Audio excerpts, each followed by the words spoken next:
ho an'izay rehetra malalin'Andriamanitra sady voantso no masina ho aminareo le ravana ny fahasoavana sy ny fiadanana avy amin'Andriamanitra raintsika sy Jesosy Kristy Tompo sy mpamonjy antsika.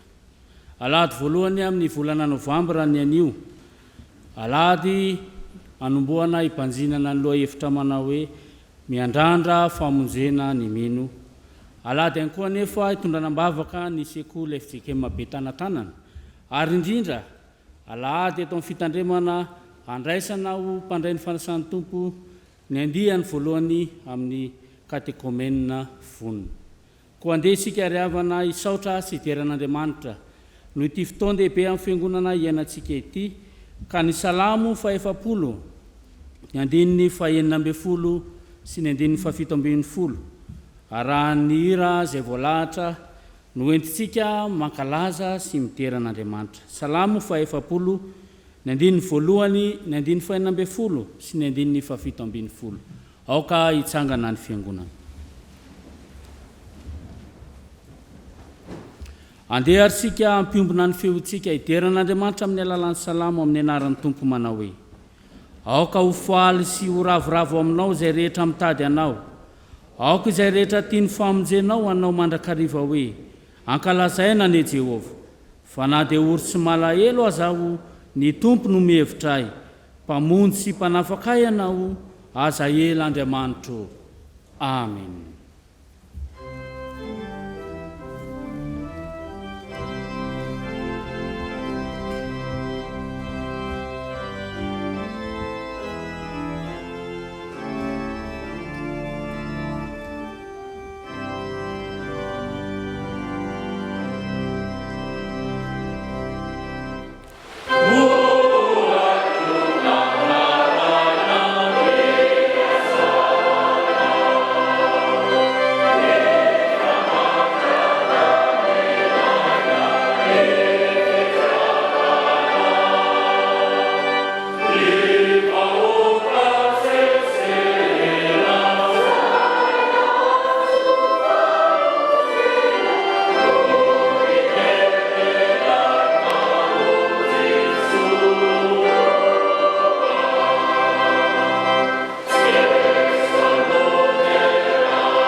ry Andriamanitra ray zanaka ry fanahy masona tafangoneto ny anaranao zay mba hankalaza sy hanome voninahitra anao sokafo ny olotra ay dia hanambara fiderananao ny vavanay aoka ny fanahinao masina Andriamanitra izay nomenao anay tamin'ny alalan'i Jesosy Kristy mba hameno ny fiainanay ankehitriny atsapahanay fa manompo Andriamanitra velona izay velona ianao Andriamanitra ary efa nandresy ny fahafatesana mba amin'ny endrindrehetra i Jesosy zanakao ka efa afaka mamindra aina ao aminay toa izy ifanahinao ary no aoka hiasa mahery ao anatinay ka aizanay manolotra ny tenanao fanatitra velona sy masina sitrako Andriamanitra ray fa izany no fanompiavahana tokony ataonay indrindra taonay izay ahivansinanao ka ahitanay ny herinao sy ny voninahitra ao amin'ity anio ity ary tanteraho eto ny teninao Andriamanitra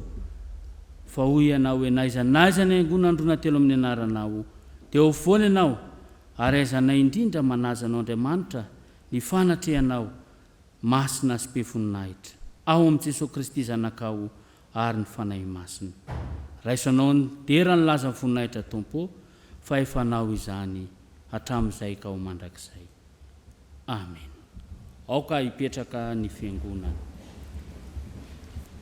koa satria moriavana liturjia amin'ny endrin'ny faharoa no tanterahantsika ankehitriny dia hiroso avy hatrany amin'ny fotoana ho an'ny ankizy sy ny tanora isika izao.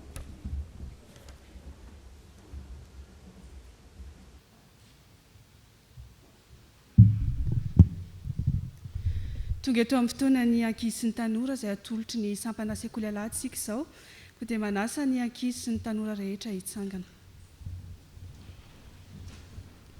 Iara hivavaka isika. Andriamanitra, misaotranao izahay no ny habe ny fitiavanao sy ny famindramponao, ny tantananao sy ny fimbinanao anay, ary mbola hanomezanao anay indray izao fotoana sarobidy izao, ahafahanay mandray ny teninao. Aidiny ny fanahinao masina hiasa mahery aty anatinay tsirairay avy, mba ahazoanay matakatra izay tianao ambara aminay. Dia amin'ny anaran'i Jesosy nanaovanay izany vavaka izany. Amen. Afaka mipetraka isika.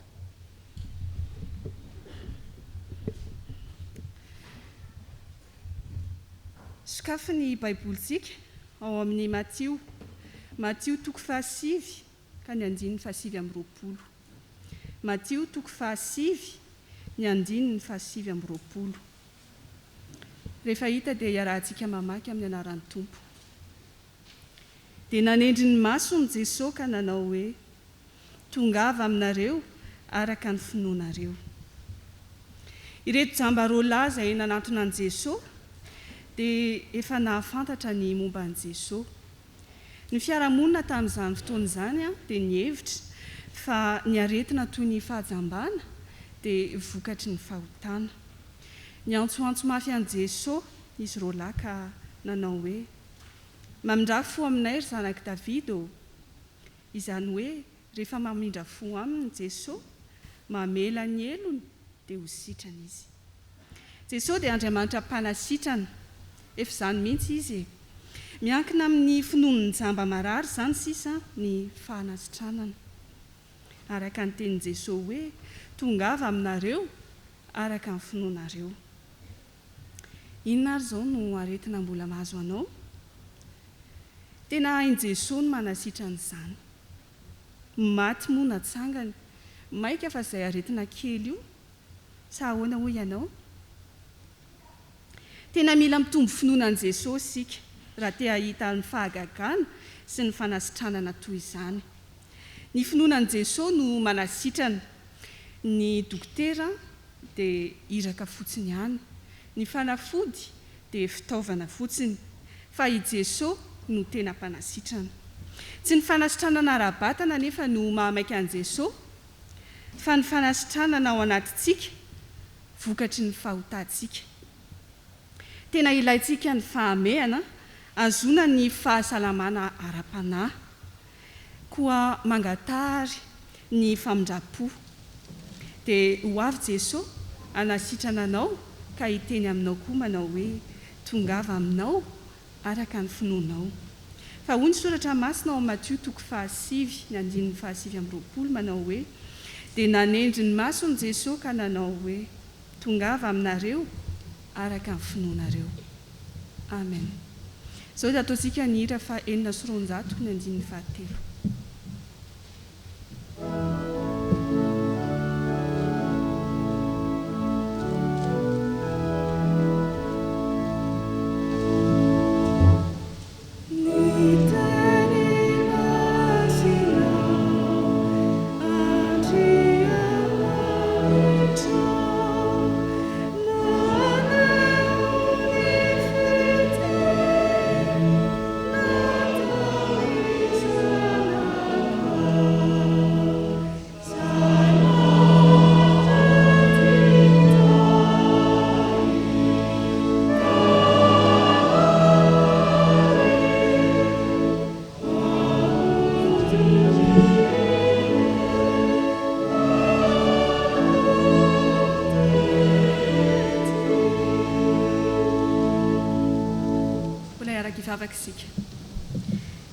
Ry tompo tsara indrindro, nisaotranao izahay noho izany teninao izany. Mitaona anay anamafy ny finoanay anao, koa amafiso ary ny finoanay Andriamanitro, ary mamindrafo aminay ka dia mba ho tonga aminay arak'izay finoanay tokoa anie izay rehetra angatahanay aminao. Dia ho anao ny dera sy ny laza ary ny voninahitra hatramin'ny taloha indrindra ka ho mandrakizay. Amen. Dia ho an'Andriamanitra irery ihany ny voninahitra. Amen.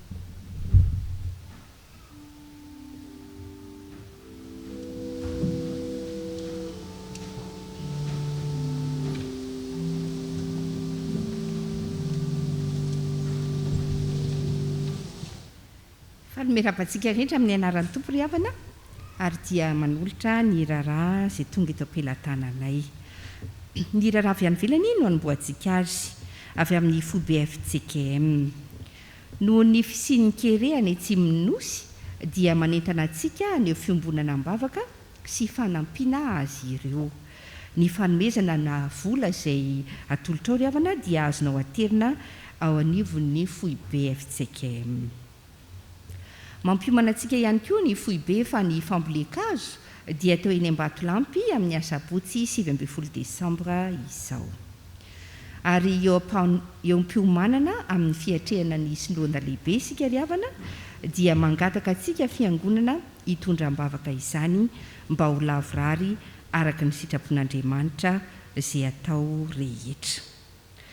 Isy ny fivorian'ny mpiandraikitra FOIB ry havana fanomanana izany raha teo ny 12 Novambra hatramin'ny 20 volana Novambra. Ireto dia raharaha avy atao anatiny. Anio moa dia eto anivon'ny fiangonantsika dia natokana ho alahadin'ny sekoly Betanatanana. Manatrika eto ny tompon'andraikitra ny amin'izany ary hitondra am-bavaka ireo tale, mpampianatra, katekista sy ny mpianatra ary ny sekoly Betanatanana isika ny rakitra fahatelo amin'ity anio tia dia atolotra azy ireo ho fanohanana izany asan'ny fiangonana izany. Alahady fandraisana ny andro anio ry havana iarahantsika mahalala, anasana ny mpandray fanasan'ny tompo rehetra oren'izao fanompom-pavahana izao ary indrindra isy ny fandraisana mpandray katekômena izay hitantsika manoloana antsika eto. Ny sampana fifoazana dia manasa antsika hanatrika hanoana azy ireo amin'ny vokatra izay ataony ao an-tokotanin'ny fiangonana. Araka le nolazaina teo izany ry havana dia mandray anjara isika eto anivon'ny fitandremana tranovato faravohitra ny amin'ny fanohanana ny famitana io fivorian'ny mpiandraikitra FOIB izay atao Andrainarivo Fahasoavana 12 Novambra hatramin'ny 20 volana Novambra. Dia ho amin'ny fandrindrana sy ny fangatahana avy amin'ny FOIB-CKM raha teo dia anjarantsika eto amin'ny tranovato faravohitra no mikarakara ny famahanana amin'ny sakafo atoandro ny talata 17 Novambra ary koa ny fiarahana miala etaeta zany amin'ny andro io. Izany moa fiarahana miala etaeta zany dia fangatahana avy tamin'ny FOIB Sampaty ho an'ny Sampaty eto faravohitra izany fikarakarana sakafo izany ary ny sakafo atoandro kosa dia raisintsika fiangonana manontolo.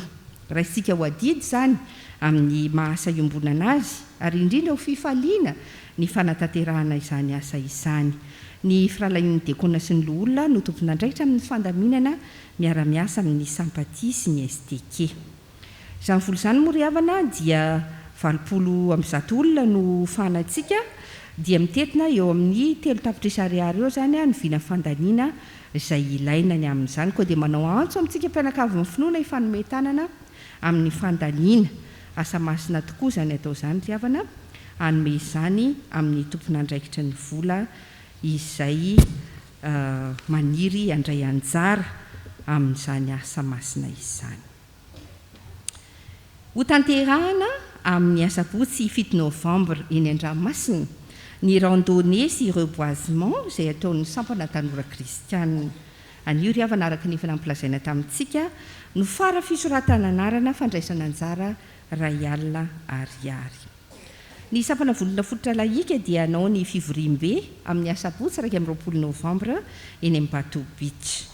Manomboka amin'ny 7 maraina fotoana, isy ny fanatanjahantena, randonnée, jogging, aquagym, pétanque, basket, fandarana maraina.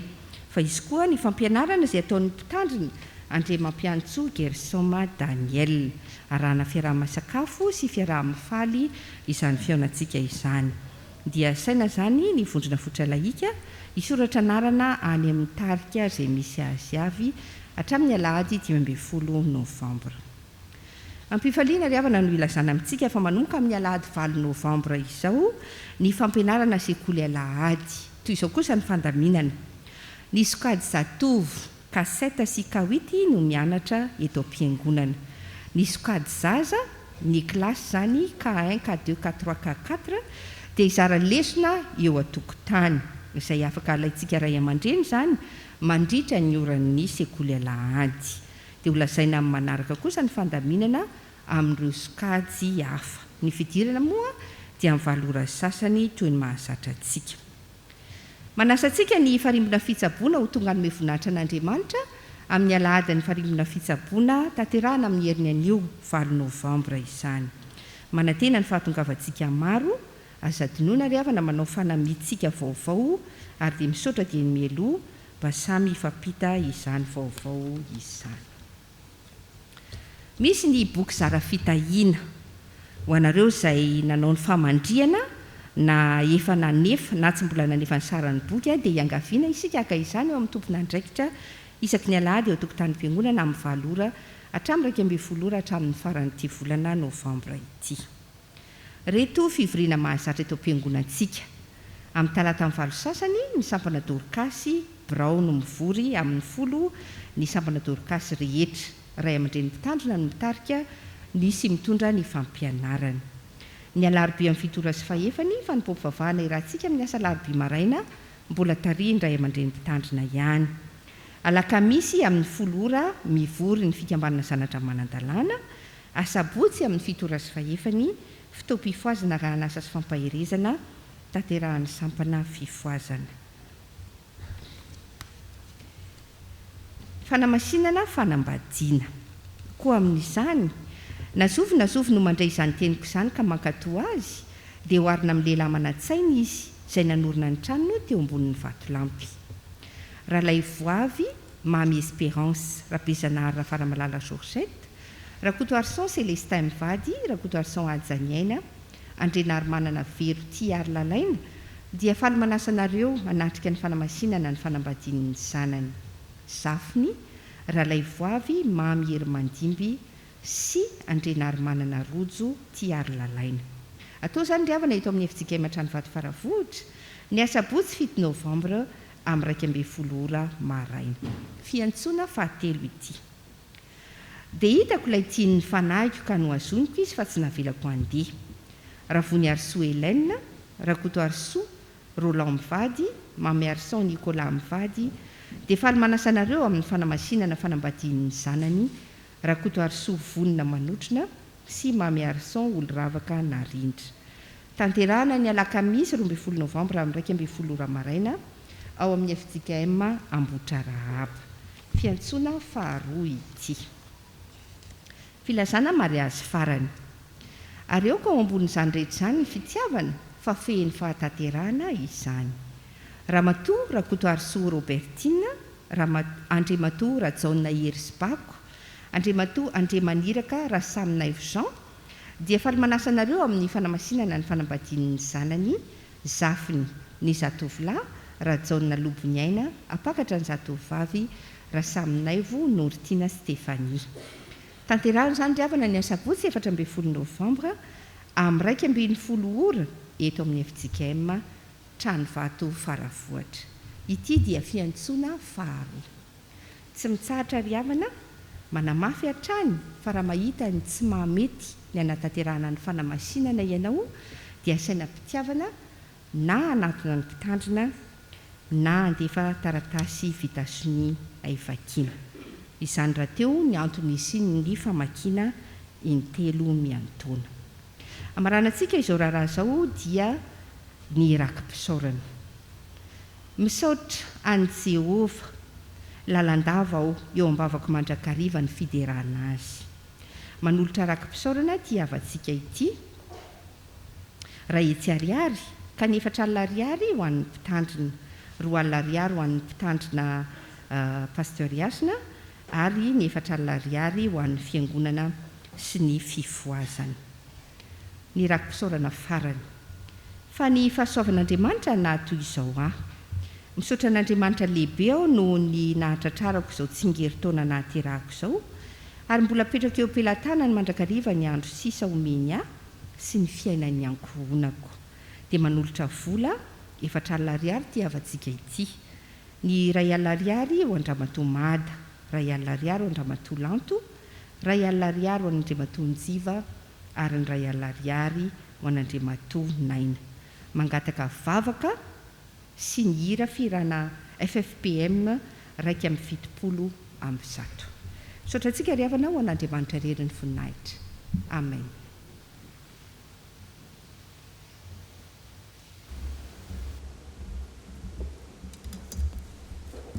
Ho aminareo rehetra ny ry havako ny fahasoavana mampiadanana avy amin'Andriamanitra ray sy Jesosy Kristy Tompo. Amen. Dia ampifaliana tokoa ry havana no iarabanantsika rehetra mahatratra indray ty alahady voalohan'ny volana Novambra. Nomen'Andriamanitra volana vaovao isika ka misaotra sy mankasitraka azy. Miarabantsika rehetra velona trapamonjeny. Eto ihany koa dia miaraba manokana ampasitera Lala Ravalomenjanahary mivady izay tonga miara-mivavaka amintsika amin'ity anio ity. Mivavaka ho anareo sy mampahery anareo, misaotra sy mankasitraka indrindra tsy mahafoy ny fiarah-miangona. Toy izany koa tonga mamangy antsika eto miara-mivavaka amintsika ny tale sy ireo mpampianatra avy amin'ny sekoly FJKM Betanatanana. Miaraba anareo zahay tsy mahalavy tany tonga soa eto amin'ny FJKM Tranovato Faravohitra mirasoa mankasitraka indrindra tsy mahafoy ny fiarahantsika miangona. Ny farany fatsinkely indrindra ry havana dia miaraba manokana isika ireto katekomena 12 mianada andian'ny vonina na vita ny fianarana efa nandalo ny mpihevitra rasy ny akatoky ny fandraisana ka tonga amin'ity andro sy fotoana volamena ity hanokanana azy ireo ho isan'ny mpandray ny fanasan'ny Tompo. Miaraba anareo zahay ary mirasoa ho tanteraka somatsara anio ny fanokanana anareo ho mpandray ny fanasan'ny Tompo. Reto misy fampahatsahivana sy fanentanana vitsivitsy ry havako malala koa satria efa miverina amin'ilony ny fiainan'ny fiangonantsika dia amin'io herinandro mitsidika ho avy io misy ny fampandraisana hatrano ka ho antsika izay manana havana, manana ray aman-dreny efa osa na azony tsy fahasalamana mpandray ny fanasan'ny Tompo tsy tonga ty am-piangonana dia aza misalasala miantso ny mpitandrina na miantso ny mpandraharahan'ny akany hanaterana fandraisana ho azy ireny any atokantrano.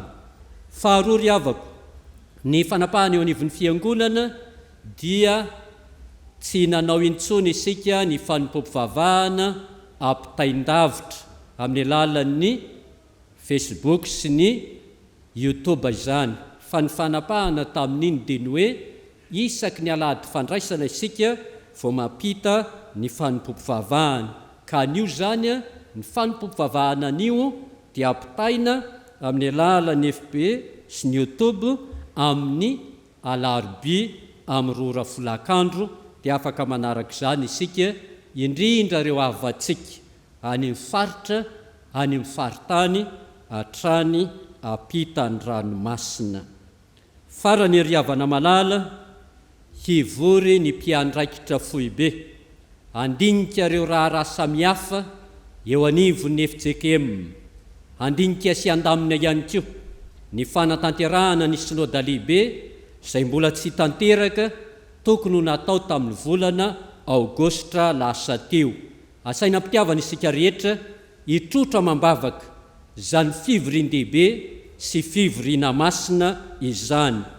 Misy 50 ny mpiandraikitra foibe hivory, miampy ny mpandraharaha sy ny mpiasa samihafa 20 ny fiangonana eto Antananarivo sy ny manodidina no mikarakara ny sakafon'izy ireo.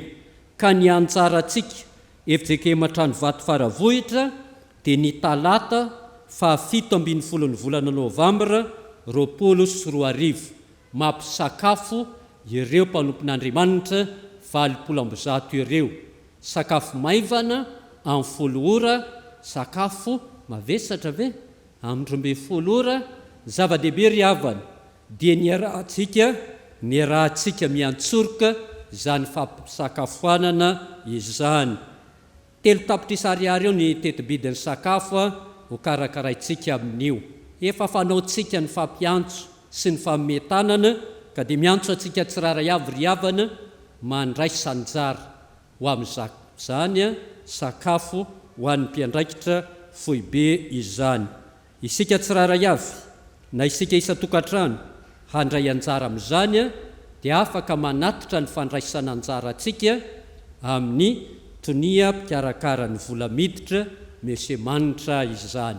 Dia maniry indrindra ry havana ny anaovantsika ho zava-dehibe izany asa masina izany, ary dia ho an'Andriamanitra irery ny voninahitra.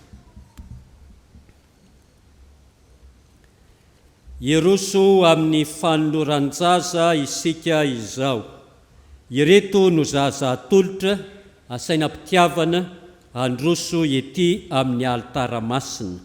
Zaza voalohany Ramanatsoa ny ilo fitiavana Mikaia, zanak'Andriamatoa sy Ramatoa, Ramanatsoa Tsiaro Tenasoa, Ravelonandro Andry Nirina Kristel, teraka tamin'ny 17 Aogostra 2024. Ny zaza faharoa Andriamiaja Sonotiavina Gabriel, zanak'Andriamatoa Landry Andriamiaja Fanomezana sy Ramatoa Randriatafika Nomena Tiavina.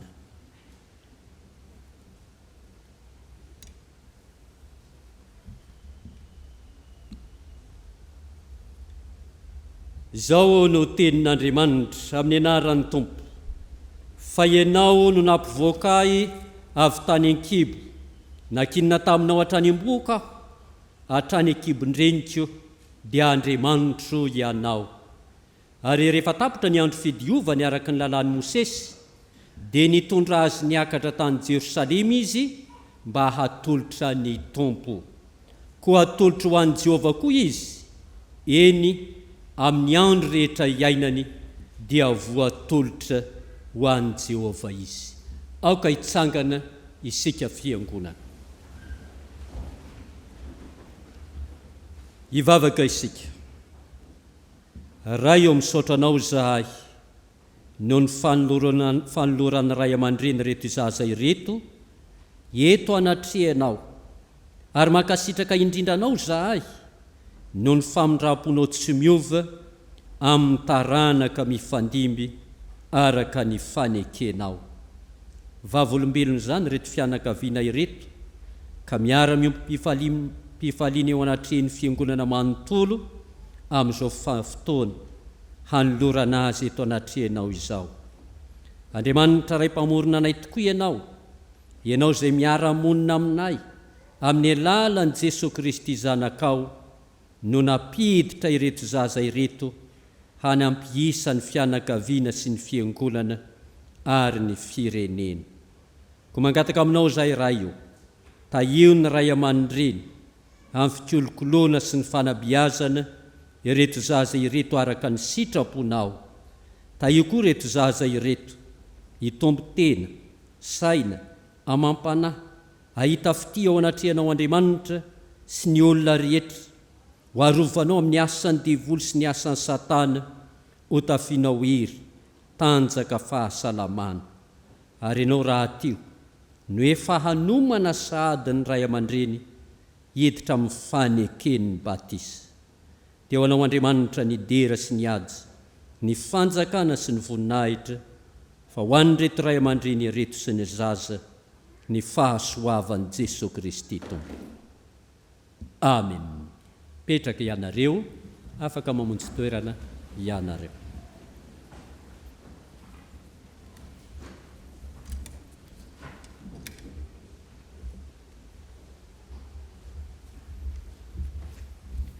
Iroso amin'ny fankalazana ny tenin'Andriamanitra ary sika riavana ankehitriny ao anatin'ny hira 700 no irosetean'loana ireo katekomena andray anjara amin'ny vavaka sy ny famakiana soratra masina. Hira 700 ny andininy voalohany sy ny andininy fahatelo.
Iaraka ivavaka isika, Andriamanitro, tonga eto amin'ny famakiana ny teninao izahay, ka mangataka aminao ary izahay ny androtsahanao ny fanahy masonao ato anatinay, ho anay mpiaino ahafahanay mifantoka tsara amin'izany teninao izany, ary ho an'ireo mpamaky mba tsy hisy latsaka akory na teny iray aza.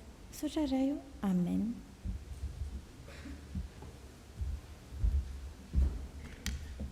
Genesis toko 2:30 ny andininy 4 ka hatramin'ny 17.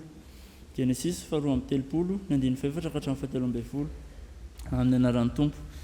Ary nandefa iraka Jakoba hialoha azy ho any amin'ny Esau rahalahiny ho any Seira tanin'ny Edoma. Ary nanome teny azy izy ka nanao hoe, izao no lazainareo amin'ny Esau tompoko, izao no tenin'ny Jakoba mpanomponao, efa nivahiny tany amin'ny Labana aho ka mitoetra tany mandraka ankehitriny, ary manana omby sy boriky sy ondry amanosy ary andevilahy aho, dia efa mba naniraka hanambara aminao tompoko lahy ihany aho mba ahitako fiteo imasonao. Dia niverina tany amin'ny Jakoba nihiraka ka nanao hoe, tafahoana tamin'ny Esau rahalahinao izahay, ary izy koa dia avy hitsenanao mitondra olona 700 lahy. Dia natahotra indrindra Jakoba ka poitra dia poitra, dia nozarainy roa toko ny olona izay nomba azy mba amin'ny ondry amanosy sy ny ombiny ary ny rameva.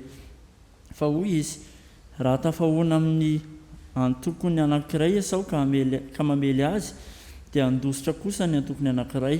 Ary hoy Jakoba, Andriamanitra Abrahama raiko, sady Andriamanitra Isaka raiko, dia Jehovah izay efa nanao tamiko hoe, mody any amin'ny taninao sy any amin'ny havanao, dia hanosoa aminao aho. Tsy mendrika ho nahazo na kely akory aza aho tamin'ny famindram-po rehetra sy famarinana rehetra izay nataonao tamiko mpanomponao. fa tsy nitondra na inona fa tsy nitehiky ihany aho fony nita ity Jordana ity, nefa ankehitriny efa tonga tobo roa aho.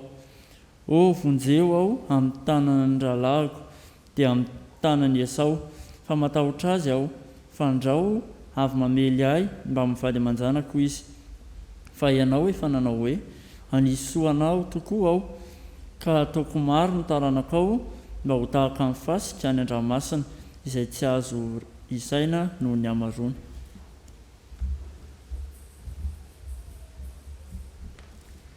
Filazantsara araka ny Matio toko 7 ny 7:20 ka hatramin'ny 1:30. Matio toko 7 ny 7:20 ka hatramin'ny 1:30 amin'ny anaran'ny Tompo. Ary noho ny ala teo Jesosy dia nisy jambaroa lahy nanaraka azy sady niantsoantso hoe mamindrafo aminay ry zanaky Davido. Ary rehefa niditra tao an-trano izy dia nanantona azy ireo jamba. Ary hoy Jesosy taminy, mino va ianareo fa mahay manao izany aho? Hoy izy taminy, eny Tompoko. Dia nanendry ny masony izy ka nanao hoe tongava aminareo araka ny finoanareo. Dia nahiratra ny masony. Ary Jesosy namepetra azy mafy ka nanao hoe tandremo mba tsy ho fantatr'olona izao. Kanjo noho ny ala teo izy roalahy dia nampiely ny lazany tamin'izany tany rehetra izany.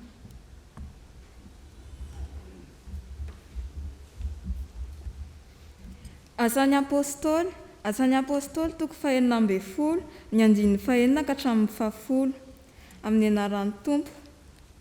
Ary rehefa norarahan'ny fanahy masina tsy hitorony teny tany Azia izy dia nandeha namaky ny tany Frigia sy Galatia, ka efa tonga tany Antsiso-Misy dia nitady hankamy Bitinia izy fa tsy navelan'ny fanahiny Jesosy. Ary rehefa nandalo any Misy izy dia nidina nakany Troasy. Ary noho ny alina dia nisy fahitana ny Seut tamin'ny Paoly. Koa indro nisy lehilahy Makedoniana nitsangana teo ka nangataka azy hoe mitamaka ny Makedonia ka vonjeo izahay.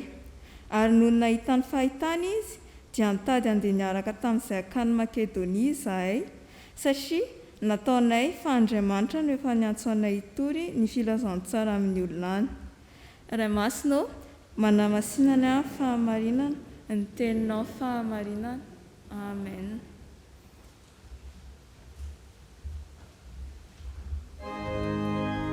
aoka hitsangana ny fiangonana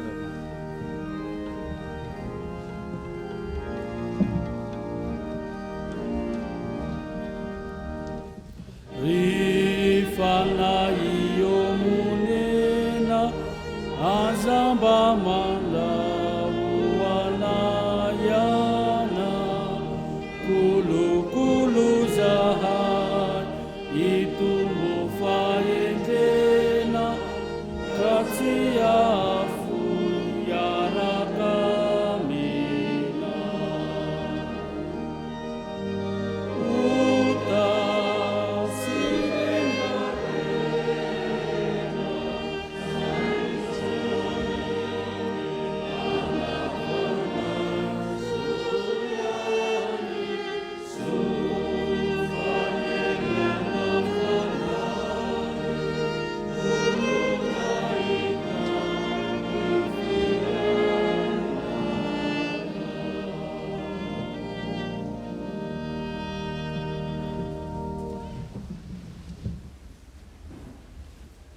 dia tononina ho atrany ho antsika rehetra riavana ny fiadanan'i Kristy, na tsika izay manatrika mivantana eto an-trano fiangonana, ho anareo amin'ny AKM, ho anareo amin'ny Préau, ary ho anareo izay mipetrapetraka manodidina ny fiangonana, ho aminareo ny fiadanana. Mbola ao anatin'ny fahamehana moa isika, mbola voafetra ny isa amin'ny trano fiangonana, fa dia asaina mpitiavana ianareo hanaraka ny tenin'Andriamanitra, handray ny fiadanan'i Kristy amin'izany afatra izany. Ny Genesis toko 2:30 ary riavana malala ka ny 4 hatramin'ny 7:30 no tenin'Andriamanitra handraisantsika ny afatra amin'ity alahady voalohany amin'ny volana novambra 2024 ity. Genesis 2:3 andininy 4 hatramin'ny andininy 7:10. Miandrandra famonjena ny mino, zany hoe manatena fatratra famonjena isika. Tantaran'i Jakoba mitodi-do iverina any Kanana tany-drazany. Rehefa avy nanompo any Labana nandritra ny 20 taona tany Mesopotamia, zay no eo ambany masontsika. Raha tsy ahivina sy fitinina kely ilay tantara dia tahaka izao. Niala tao Kanana tany-drazany Jakoba rehefa avy nangalatra ny fizokiana izay any Esau, ary nangalatra ny tsodrano ny sakarainy, dia lasa nandositra tany Mesopotamia, ary tonga tao amin'ny Labana izy, nanompo any Labana nandritra ny 20 taona angarangidina, nahazo vady zanaka ondry amanosy betsaka, kanefa dia tsy nifanaraka isy Labana ka dia nisaraka, ary indro izy mitodi-do iverina any Kanana tany-drazany. Fony vao niala tany Kanana nefa izy dia efa nifofo ny ainy fatratra Esau rahalahiny, ka tonga ny fotoana iverenany ankehitriny latsaka katerena Jakoba, satria matahotra dia matahotra mafy any Esau rahalahiny izy. Fiverenana mampitaintaina, satria tsy maintsy iaona amin'ny Esau, ilay nangalarany fizokiana, ilay nangalarany ny tsodrany saka rainy. Mila famonjena, miandrandra famonjena i Jakoba. Hafatra roa mazava tsara no azontsika raisina amin'ity perikopa ity ry havana malala. Ny voalohany dia ny hoe ny mino miandrandra famonjena dia mila manetry tena eo anatrehan'ny olona. Ny mino miandrandra famonjena dia mila manetry tena eo anatrehan'ny olona. Ary ny anankiray faharoa, ny mino miandrandra famonjena dia mila manetry tena ihany koa eo anatrehan'Andriamanitra.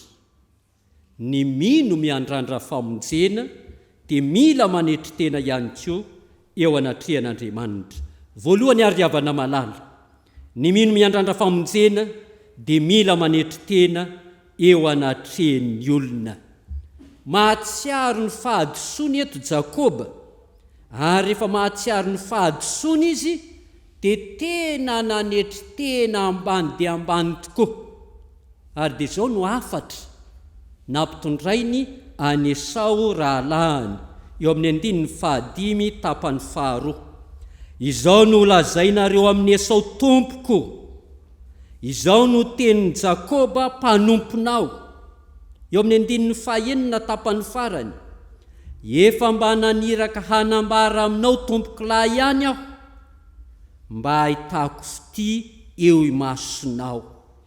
Nahetriny Jakoba ho ambany dia ambany ny tenany, ho mpanompo ny Esau, ary nasandrany ho tompo Esau, kanefa ngy dia rahalahiny iray tampo aminy, ary tsy vitan'izany fa kambana aminy, fa nihetry ambany dia ambany izy. Ry tompoko lahy keo, iaona aminao aho tompoko. Nataon'izany mba hiandrandrany famonjena, anatenany famonjena, mba hatafiditra azy indray any Kanana tany-drazany.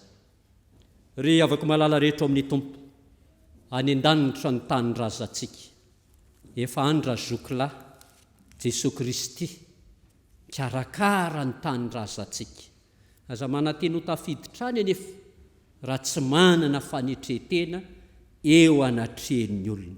Atao ahoana moa ry havana no anana fanetretena eo anatrehan'Andriamanitra, hitian'Andriamanitra zay tsy hita ny masontsika, raha ny raha lasy ny olona eo akaikintsika zay hita ny masontsika aza tsy hananantsika fitiavana sy fanetretena, manana fanetretena mba handovatsika ny fanjakan'Andriamanitra. Ary io fanetretena io ry havako dia tena toe-tsaina, toe-po, mila volena sy ampaniriana ao anatintsika tsiraray avy, lay tena fanetretena, fa tsy hoe endrikendrika ivelany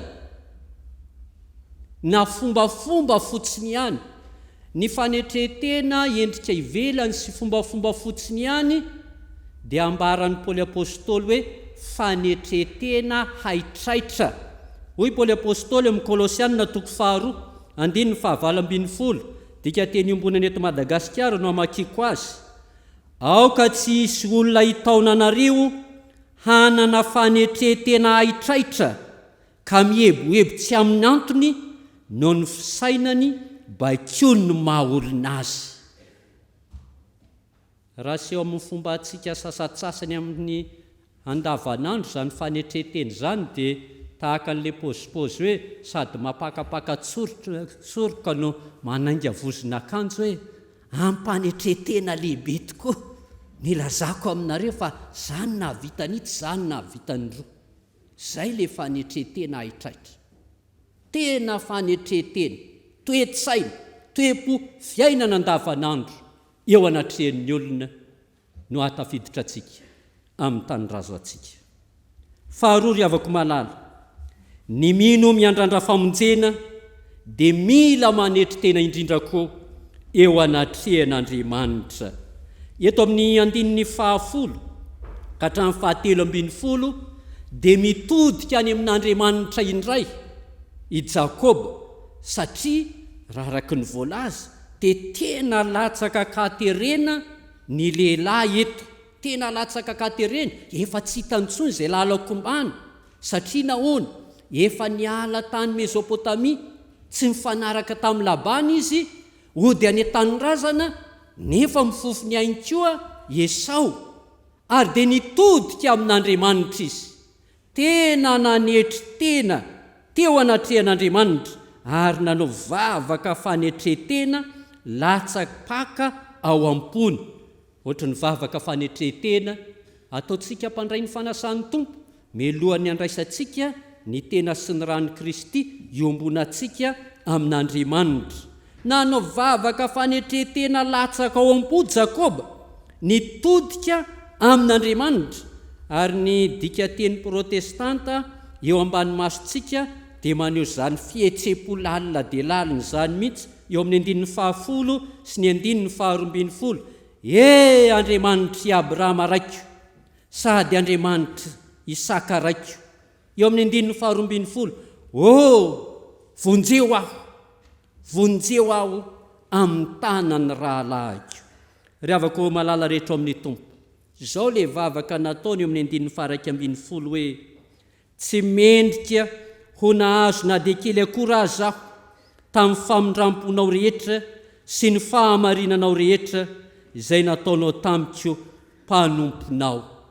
Ao anatin'izany vavaka feno fanetretena eo anatrehan'Andriamanitra zany ry havana malala, dia teboka roa lehibe no azontsika raisina eto amin'ity 10 ka hatramin'ny 17 ety. Ao anatin'ilay fanetretena eo anatrehan'Andriamanitra dia mamela an'Andriamanitra hibaiko ny tena amin'ny eritreritra, amin'ny atao ary amin'izay rehetra ale. Zany no hoe fanetretena eo anatrehan'Andriamanitra, manafoana ny tena ka mamela an'Andriamanitra hitsofoka amin'ny fieritreretana, amin'ny fikasana, amin'ny atao, amin'ny ale, ka Andriamanitra no mibaiko. Ny teniny no mitarika, ny fanahy masina no manory izay lalak'izorana sy tokony atao. Mipetraka ao amin'izany toeran'izany Jakoba ankehitriny. Ary io ihany koa ange no nataon'ny Paoly apôstôly ao amin'ny asan'ny apôstôly 2:9 amin'izay rehetra ataony sy lalaka-leny, dia ny fanahy masina no mitarika azy, ny fanahy masina no mibaiko azy. Aza midina makany Azia fa ty ny lalanao, aza makany Betiny fa aty Makedonia ianao ry avako malala rehetra amin'ny tompo nitodika amin'Andriamanitra Jakoba ary tena nanetry tena teo anatrehany manaiky ho tarihin'Andriamanitra.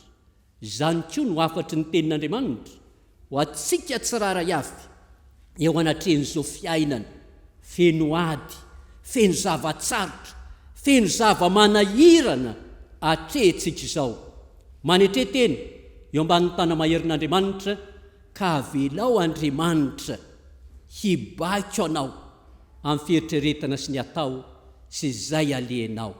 Andeha isika hitodika amin'Andriamanitra, hitady an'Andriamanitra ka hanetry tena eo ambanin'ny tana-maherin'Andriamanitra. Tamin'ity taona ity izay nandalovan'izao tontolo izao, ity arety mandringana izay mbola tsy hita-panafana ary mbola mila mitandrina isika fa mbola tsy afaka tanteraka izany, dia izao no fanambaran'ny doyen faculté tany Allemagne hoy izy hoe tsy Andriamanitra intsony no mitady sy manontany any Adama manao hoe ry Adama aiza moa ianao, fa ny olombelona i Adama indray ankehitriny no mitady an'Andriamanitra ary manontany hoe aiza moa ianao Andriamanitra.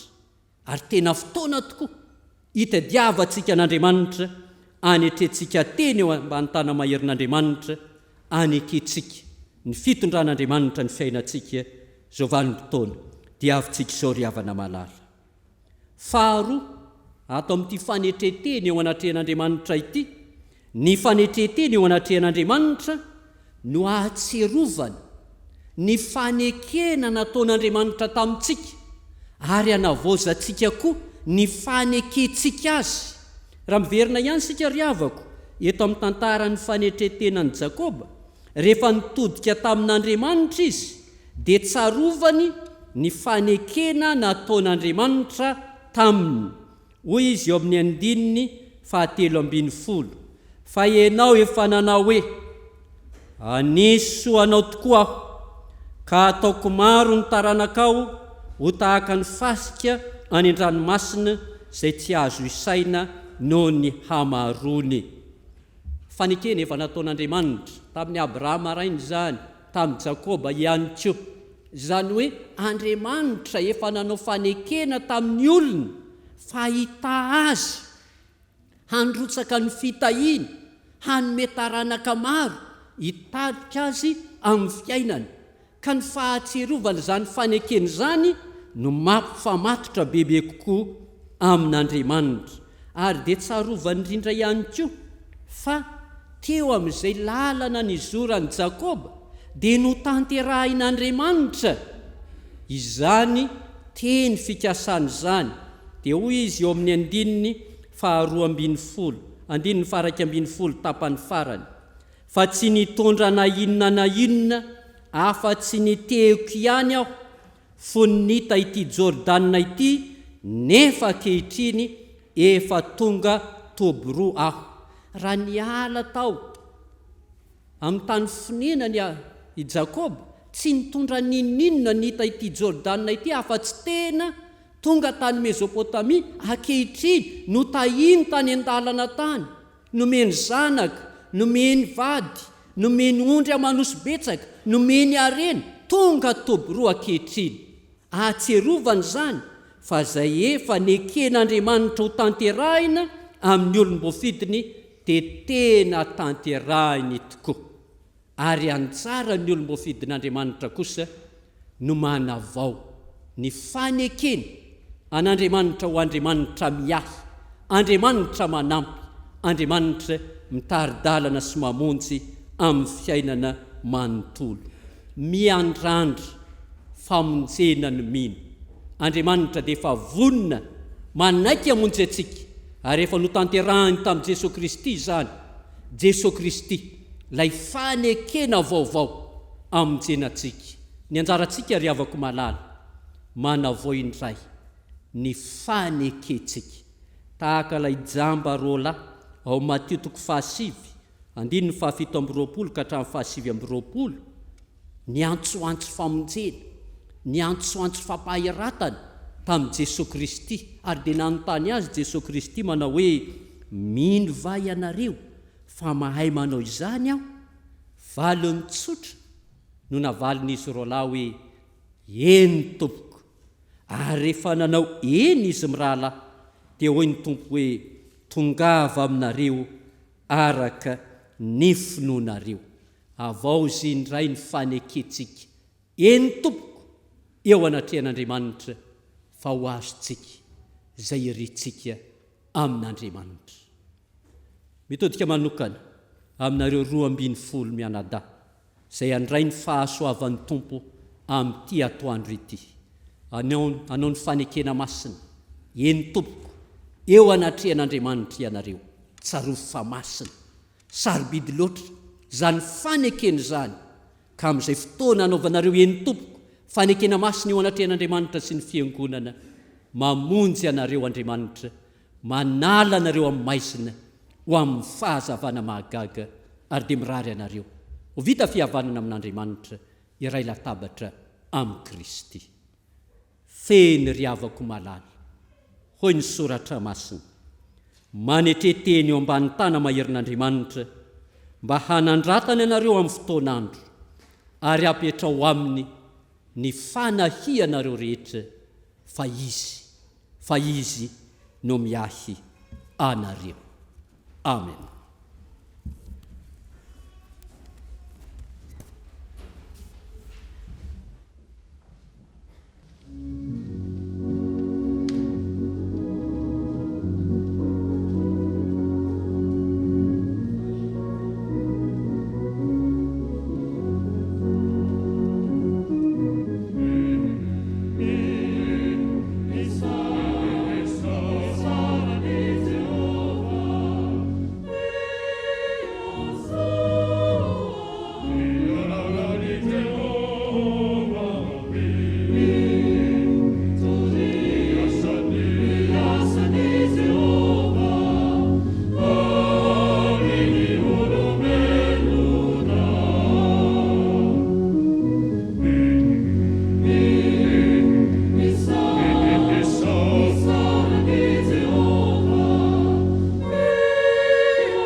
mbola hiary vavaka isika ravana. Feno fisaorana anao zay ry Tompo Andriamanitra ay no ny amin'ny teninao no nomenao anay nampitondrainao mpanomponao teo. Teny mampatsiahy anay fa ny fanetetena no takina aminay miandrandra famonjena. Ary ny fiainan'izany amin'ny andavanandrom-piainanay manoloana ny namanay, indrindra manoloana anao Andriamanitra, izany no takina aminay isan'andro. Koa indretsy Andriamanitra manantona anao anatanteraka izany amin'ny fotoana rehetra mbola omenao anay, ahafahanay manetry tena, mity ny namanay, mity anao Andriamanitra. Ka tamin'izay rehetra nandehananay Tompo, tamin'ny fireharehana, tamin'ny fanetretena ho amin'ny voninahitray manokana, mamindrafo aminay ary mamelany elokay. Fanoavinay kosa dia iantorahanay eo aminao Andriamanitra mpamonjy, eo ambany tana maherinao, ka nakinanay ny fiainanay rehetra, ny adinay rehetra, ny manahirana anay sy ny fanirianay rehetra eo ambany tana maherinao Andriamanitra. Ko ankehitriny izay Tompo, mahatsiaro indrindra ny sekoly FJKM any Ampetanantanana.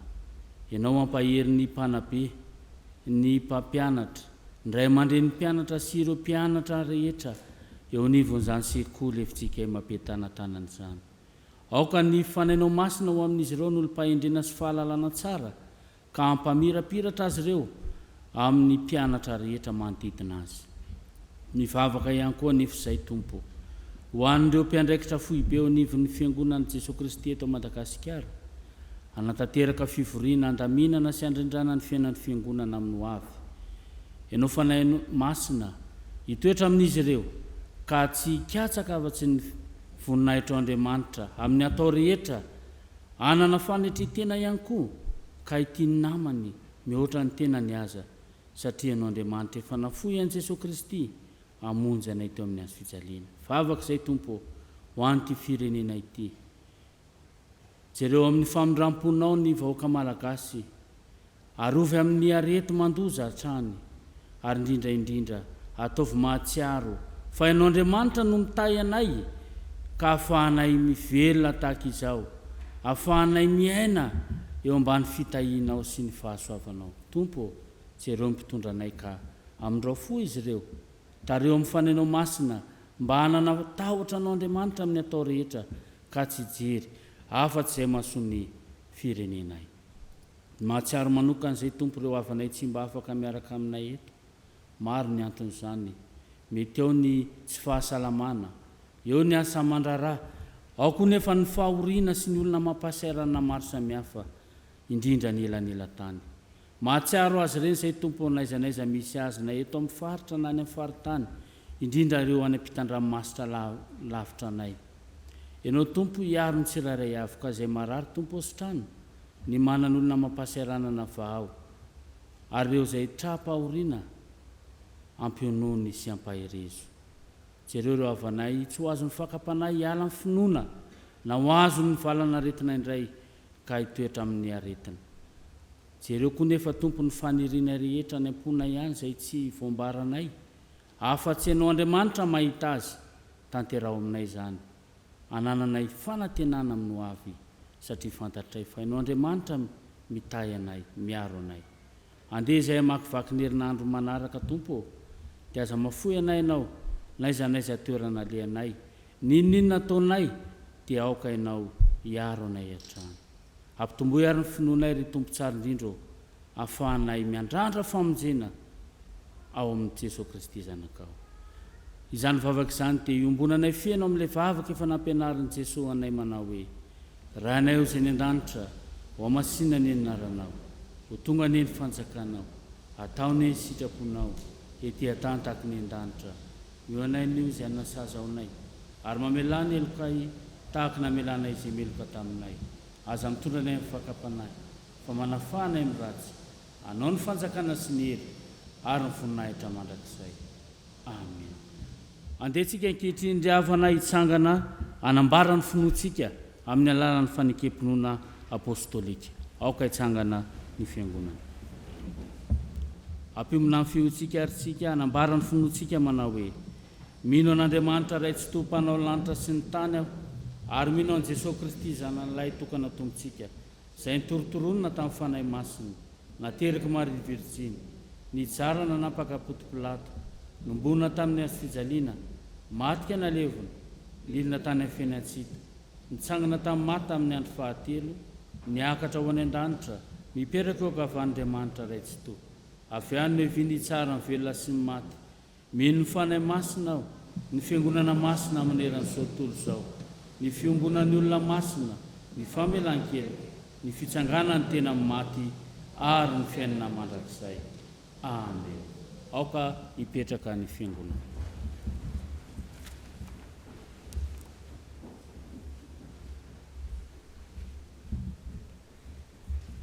Eroso amin'ny sakramentany batisika izao ry havana malala toy izao no fandaminana manasa anareo diakona eto amin'ny altara hidina ato amin'ny ilany atsinanana sy ny ilany andrefany. Ny atao batisa kosa ny olon-dehibe atao batisa dia ato amin'ny ilany atsinanana ato, ny ray aman-dreny mitondra zaza atao batisa ato amin'ny altara amin'ny ilany andrefana ato. Ataontsika ny hira fahavalo amby 720 andininy voalohany dia manasa anareo atao batisa hiakatra ety amin'ny altara.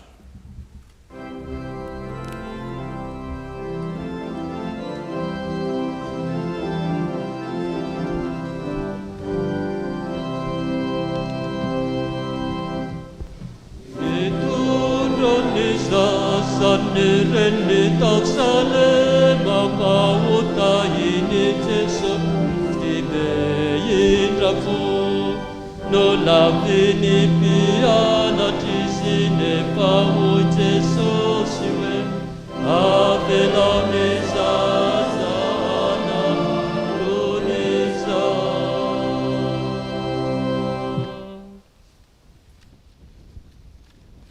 Re fiangonana malala dia fifaliana lehibe ho antsika ankehitriny ny mandray ireto ray aman-dreny ireto izay tsy tafandrimandry ny amin'ny menaky ny ainy ka manolotra ny zanany ho an'Andriamanitra amin'ny alalan'ny sakramentany batisa.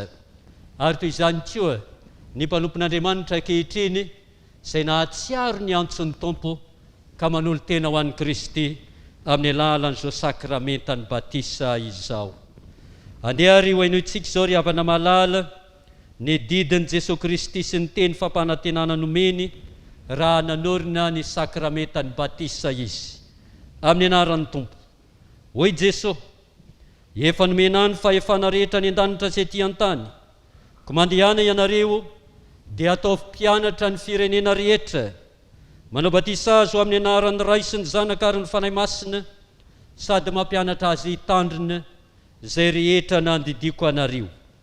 Ary indro izao momba anareo mandrakariva ambara-pahatonga ny fahataperan'izao tontolo izao. Ary ahoriko ny fanekeko ho amiko sy ho aminao mba mitaranaka mandimby anao hatramin'ny taranaka fara mandimby ho fanekena mandrakizay, mba ho Andriamanitrao sy ny taranakao mandimby anao aho.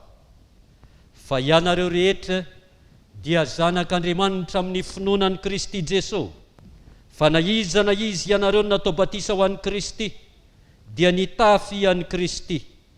Tsy misy intsony na jiosy na grika na andivo na tsy andivo na lahy sy vavy, fa iray ihany ianareo rehetra ao amin'ny Kristy Jesosy. Noho izany ary ray aman-dreny niteraka dia eto anatrehan'Andriamanitra sy ny fiangonana no manontany anareo izahay moa manolotra tokoa ity zaza ity ho an'Andriamanitra raintsika va ianareo tompoko.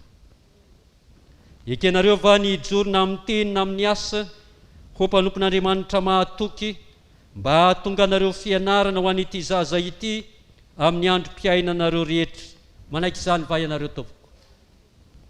Ekenareo va ny anatanterahan'ny fiangonana amin'ity zaza ity ny fitezana rehetra araka ny filazany tsara tokony atao aminy mba hitombony amin'ny fahalalana izao fahasoavan-dehibe raisiny avy amin'Andriamanitra izao, sy anekeny an Jesosy Tompo mba azahoany hery handava ny asa satana rehetra. Manaiky izany va ianareo tompoko. Vonina ny hivavaka ho an'io zaza io sy ampianatra azy hivavaka ary ampiditra azy ho mpianatra sekolady va ianareo tompoko. Ekenareo va ny ampianatra azy ny antony zao fanaovam-batisa izao ary anao zay atonga azy ho mpandray ny fanasan'ny tompo. Mangataka anareo ary ankehitriny anambara pahabe maso ny fanekenareo.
Ren'Andriamanitra ny fanekenareo, matoky azy hanampy anareo izy amin'ny fanatanterahana izay andraikitra masina nekenareo teo anatrehany.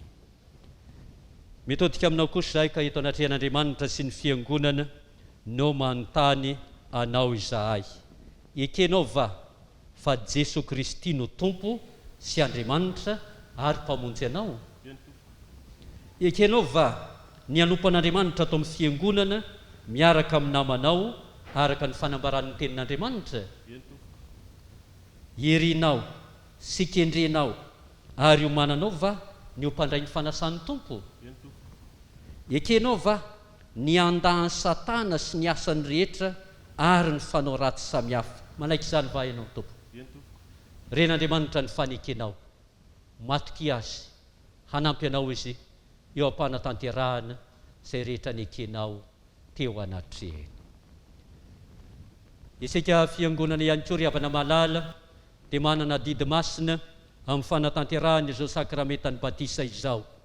Isika no vavolombelon'ny fanekeny reto mpanompon'Andriamanitra ireto ary mandritra ny fanaovana batisa isika rehetra izay efa nanao fanekena teo anatrehan'Andriamanitra dia ahatsiaro ary anavao indray ny fanoloran-tenantsika.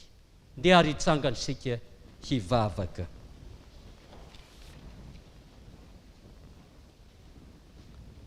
Hivavaka isika.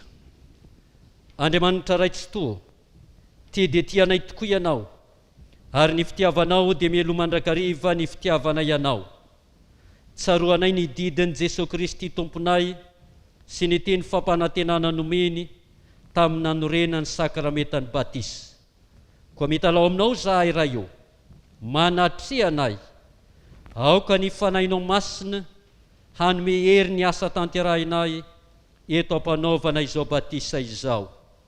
Raha no mamelombelona ny zavaboary ihany ity ary manasa ny loton'ny nofo mba ho famantarana ny fanadiovana anay ho amin'ny fiainana vaovao amin'ny Kristiana izao. Ireto zaza, ity zaza atao batisa ity, ity olon-dehibe atao batisa ity, dia engany io voaray mandrakizay amin'ny fanekenao izy ireo.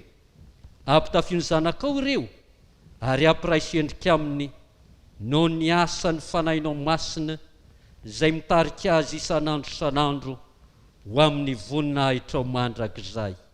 Amin'ny anaran'i Jesosy Kristy zanakao mpamonjy anay no anaovanay izany vavaka izany.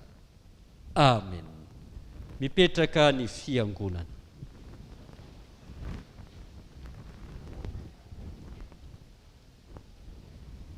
taio amboaratiana Andriamanatsoa. Taio amboaratiana Andriamanatsoa. Anaka, izao manao batisanao ho amin'ny anaran'ny Ray sy ny Zanaka ary ny Fanahy Masina mombanao Jesosy Kristy. Amen.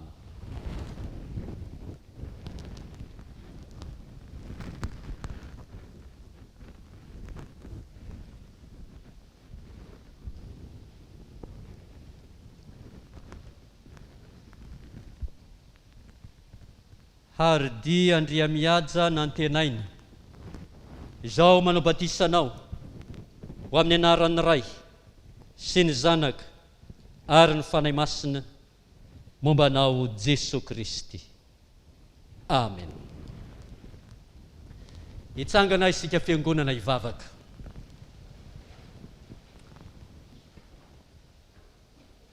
Hivavaka isika. Fifaliana lehibe ho anay fiangonana manontolo Andriamanitro, ny misaotra sy mankasitraka anao, fa tanteraka ny fikasany reto mpanomponao ireto, nanolo tena ho anao Jesosy Kristy, nanolotra ny Zanany ho amin'ny sakramentany batisa, ka isan'ny vahoaka ny fanjakanao Andriamanitra. Ny rinay sy angatahanay aminao mandrakariva Andriamanitro, dia ny hitahinao reto vita batisa ireto, ho eo ambany fahasoavanao isanandro, hitombo amin'ny finoana, ny fahatserovana anao Andriamanitra, ho miasy mikarakara, mitantana ny fiainany manontolo. Ampio reto ray aman-dreny reto ara-paherezo indrindra, amin'ny fitezana ny Zanany, ho araka ny sitraponao Andriamanitra. Momban'ny fahasoavanao anie, ny ezaka rehetra, ataon'ny ray aman-dreny, ny fianakaviana, ny fiangonana manontolo, ho amin'ny fitezana reto mpanomponao ireto, ho isan'ny fanjakanao Andriamanitra tokoa. Dia amin'ny anaranao Jesosy Kristy, Tompo sy Mpamonjy, no anaovana izany vavaka izany. Amen. Oi Jesosy, anaka, aza matahotra, efa niantso ny anaranao aho, efa nanavotranao aho, ahy anao, ko mandehana amin'ny fifalian'ny tomponareo. Amen. Petraka ny fiangonana, afaka mamonjy toerana ianareo.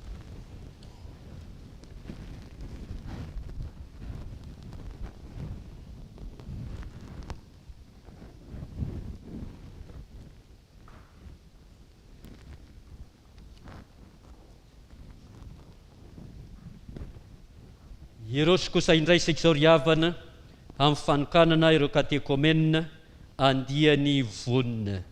Ny hira izay voalahatra 3:570, ny andininy voalohany dia mitsangana eny am-pitoerana ihany ianareo katekomenina andiany vonina.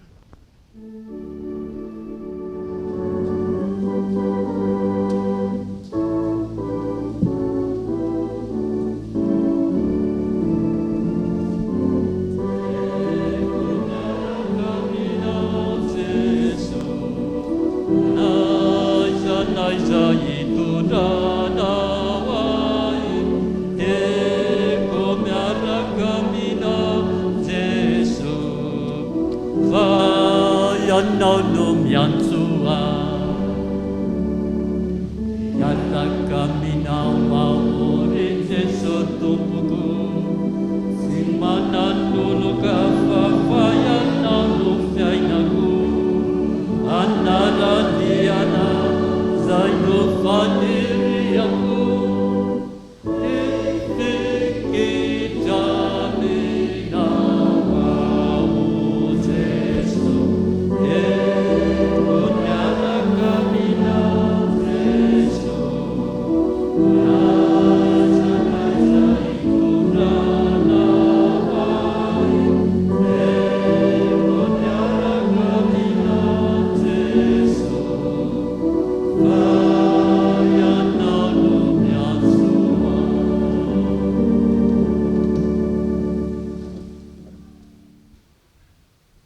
Havana malala ao amin'ny Tompo, noho ny fahasoavan'Andriamanitra sy ny fitondran'ny fiangonana, dia fifaliana ho antsika anio, ny andray reto olomonjena anampony tompo isan'andro ho isan'ny fiangonana ireto. Vavolombelon'ny fanekeny reto mpanompon'Andriamanitra ireto ny antso sy ny fitiavan'ny tompo azy isika, ary miombona amin'ny fahatserovana hanavao indraiky ny efa ny antson'Andriamanitra atsika sy ny andraisany atsika tsiraray avy, ka nanaovantsika ny fanekena tsara teo mason'ny fiangonana. Manasa atsika fiangonana ary ampirainy foa mampanahy atsika amin'ny alalan'ny vavaka. Aoka hitsangana isika.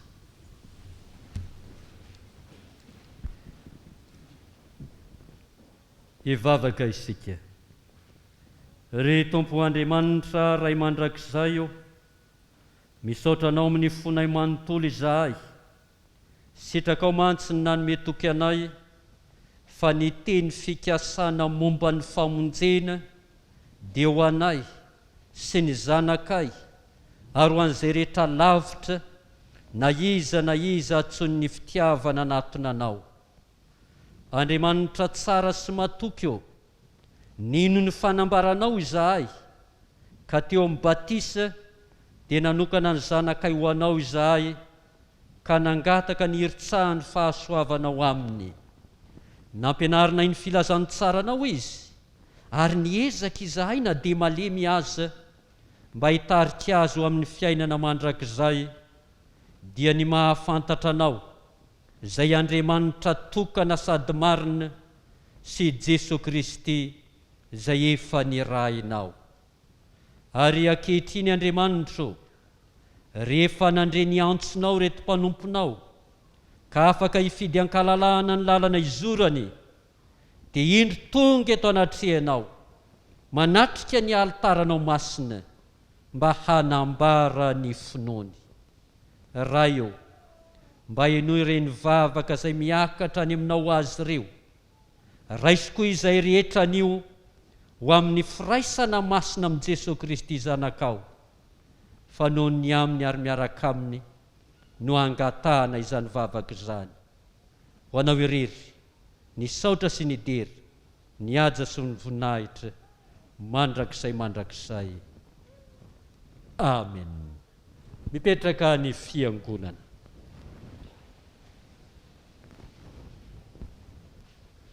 Hoy Jesosy Kristy tompontsika, izao no mpiandry tsara.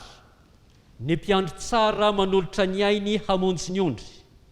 Raha misy olona tahanaraka, aoka izy handany tenany sy hitondra ny azo fijaliany ka hanaraka ahy. Fa na iza no tahamonjy ny ainy dia avery azy, ary na iza no avery ny ainy noho ny amiko dia ahazo izany.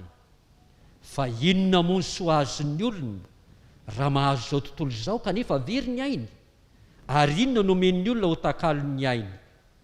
Fa na iza no hanao ny sitrapon'ny raiky izay any an-danitra, dia izy no rahalahiko sy anabaviko ary reniko.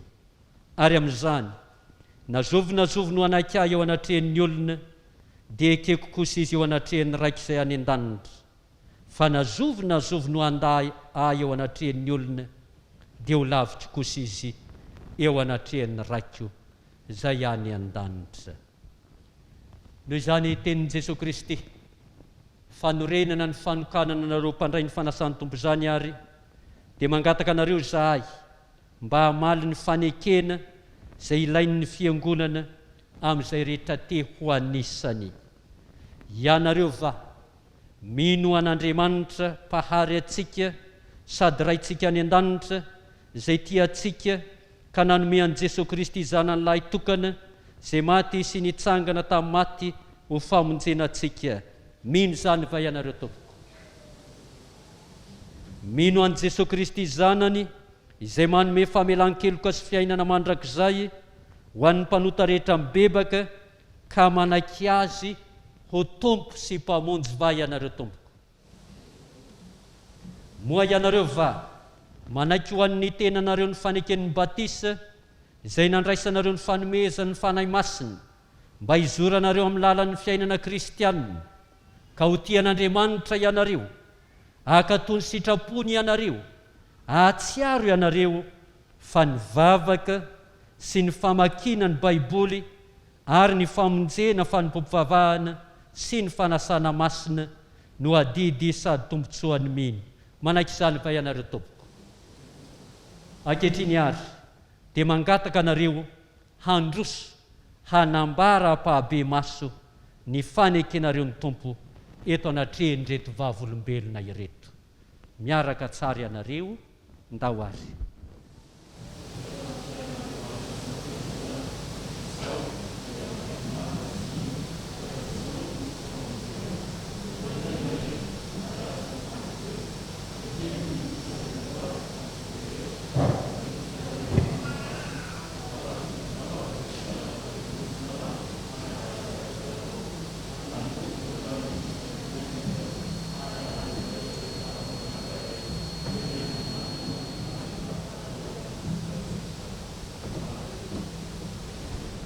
Andriana solo Ravalonoro ny avokoloina Bakoly Arso.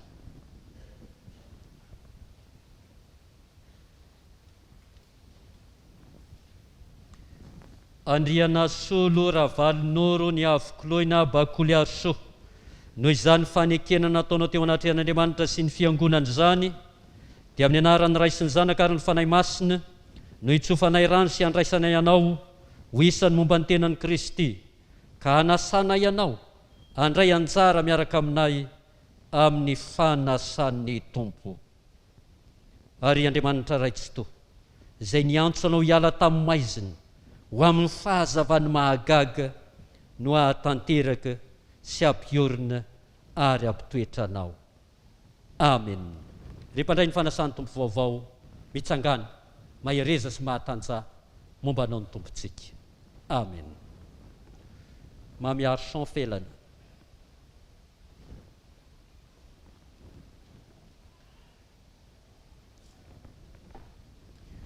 Mamiaro chant felana noho izany fanekena nataonao teo anatrehan'Andriamanitra sy ny fiangonany zany, dia amin'ny anaran'ny Ray sy ny Zanaka ary ny fanahy masina no itsofanay rano sy andraisanay ianao ho isan'ny momba ny tenan'i Kristy, ka hanasana ianao handray anjara miaraka aminay amin'ny fanasan'ny tompo. Ary Andriamanitra raitsy to, izay niantso anao hiala tamin'ny maizina ho amin'ny fahazavany mahagaga no ahatanteraka sy ampiorina ary ampitoetra anao. Amen. Repandray ny fanasan'ny tompo vaovao mitsangana mahereza sy mahatanja momba anao ny tompontsika. Amen. Ray Hermino Naomi Antsasoa.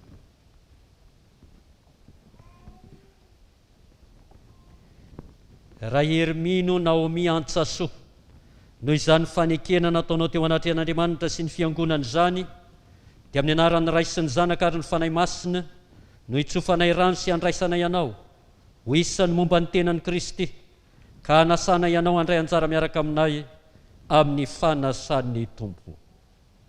Ary Andriamanitra raitsy to, izay niantso anao hiala tamin'ny maizina ho amin'ny fahazavany mahagaga no ahatanteraka sy ampiorina ary ampitoetra anao. Amen. Repandray ny fanasan'ny tompo vaovao mitsangana mahereza sy mahatanja momba anao ny tompontsika. Amen. Raha fanomezan-tsoa tsanta fifaliana.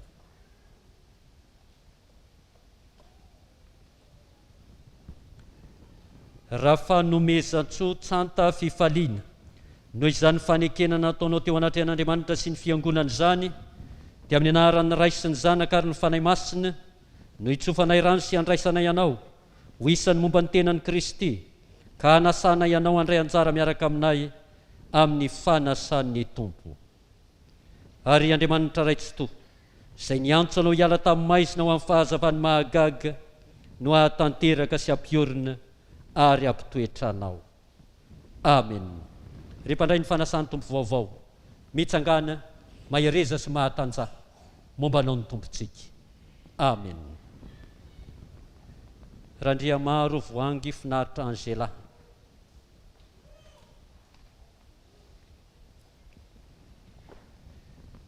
Randriamaro Voangy Finaritra Angela, noho izany fanekena nataonao teo anatrehan'Andriamanitra sy ny fiangonana izany dia amin'ny anaran'ny Ray sy ny Zanaka ary ny fanahy masina no hitsofanay rano sy handraisana ianao ho isan'ny momba ny tenan'i Kristy ka hanasana ianao handray anjara miaraka aminay amin'ny fanasan'ny Tompo.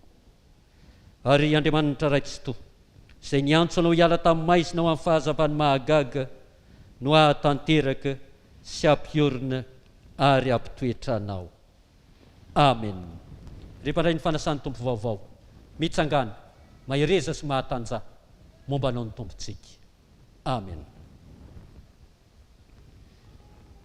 Andrianjafy Jamima.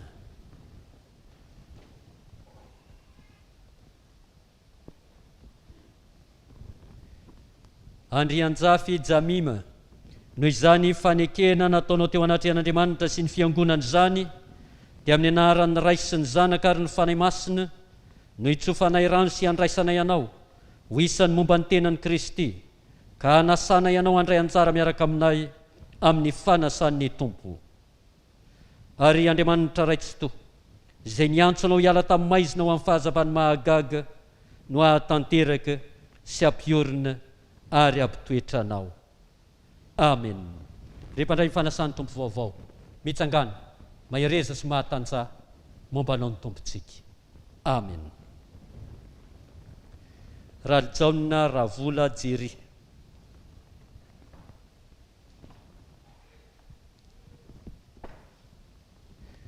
Ralijaona Ravola Jery, noho izany fanekena nataonao teo anatrehan'Andriamanitra sy ny fiangonana izany dia amin'ny anaran'ny Ray sy ny Zanaka ary ny fanahy masina no hitsofanay rano sy handraisana ianao ho isan'ny momba ny tenan'i Kristy ka hanasana ianao handray anjara miaraka aminay amin'ny fanasan'ny Tompo.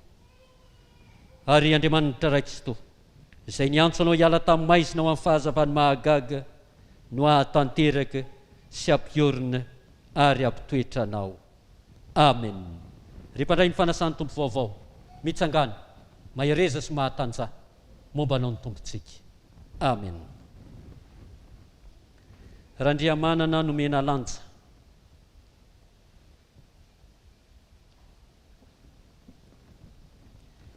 Randriamanana nomena lanja, noho izany fanekena nataonao teo anatrehan'Andriamanitra sy ny fiangonana izany dia amin'ny anaran'ny Ray sy ny Zanaka ary ny fanahy masina no hitsofanay rano sy handraisana ianao ho isan'ny momba ny tenan'i Kristy ka hanasana ianao handray anjara miaraka aminay amin'ny fanasan'ny Tompo.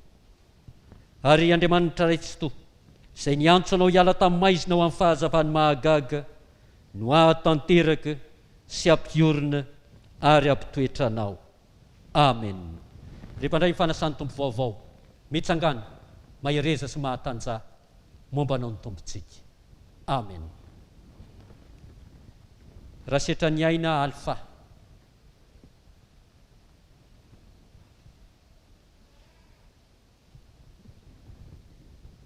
Rasetra ny aina Alpha, noho izany fanekena nataonao teo anatrehan'Andriamanitra sy ny fiangonana izany dia amin'ny anaran'ny Ray sy ny Zanaka ary ny fanahy masina no hitsofanay rano sy handraisana ianao ho isan'ny momba ny tenan'i Kristy ka hanasana ianao handray anjara miaraka aminay amin'ny fanasan'ny Tompo. Ary Andriamanitra raikitoa izay niantso anao hiala tamin'ny maizina ho amin'ny fahazavany mahagaga no ahatanteraka sy ampiorina ary ampitoetra anao. Amen. Rehefa indray ny fanasan'ny Tompo vaovao mitsangana mahereza sy mahatanja momba anao ny tompontsika. Amen. Raharvel Arvony Jonathan.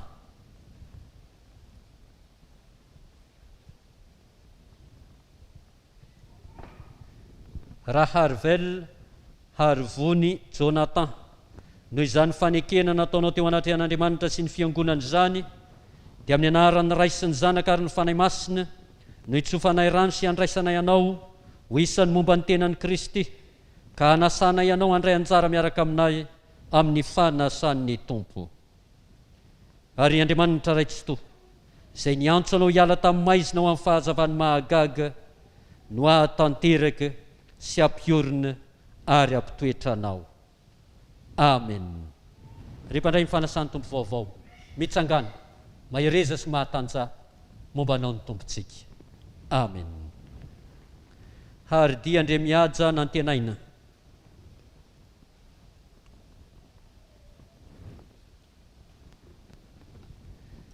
Ary dia andre mihaja nantenaina.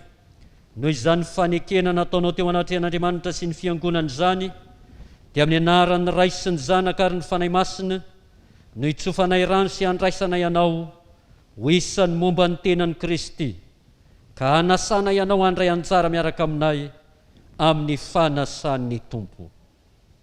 Ary Andriamanitra ray tsy toa, izay niantso anao hiala tamin'ny maizina ho amin'ny fahazavany mahagaga, no ahatanteraka sy ampiorina ary ampitoetra anao. Amen. Ry mpandray ny fanasan'ny Tompo vaovao, mitsangana, mahereza sy mahatanjaha, momba anao ny tompontsika. Amen.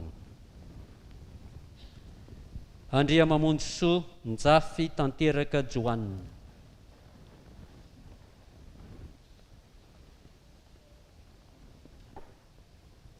Andria mamonjy soa Njafy tanteraka Joanina. Noho izany fanekena nataonao teo anatrehan'Andriamanitra sy ny fiangonana izany, dia amin'ny anaran'ny Ray sy ny Zanaka ary ny fanahy masina, no itsofanay rano sy andraisanay ianao ho isan'ny momba ny tenan'i Kristy, ka hanasana ianao handray anjara miaraka aminay amin'ny fanasan'ny Tompo. Ary Andriamanitra ray tsy toa, izay niantso anao hiala tamin'ny maizina ho amin'ny fahazavany mahagaga, no ahatanteraka sy ampiorina ary ampitoetra anao. Amen. Ry mpandray ny fanasan'ny Tompo vaovao, mitsangana, mahereza sy mahatanjaha, momba anao ny tompontsika. Amen.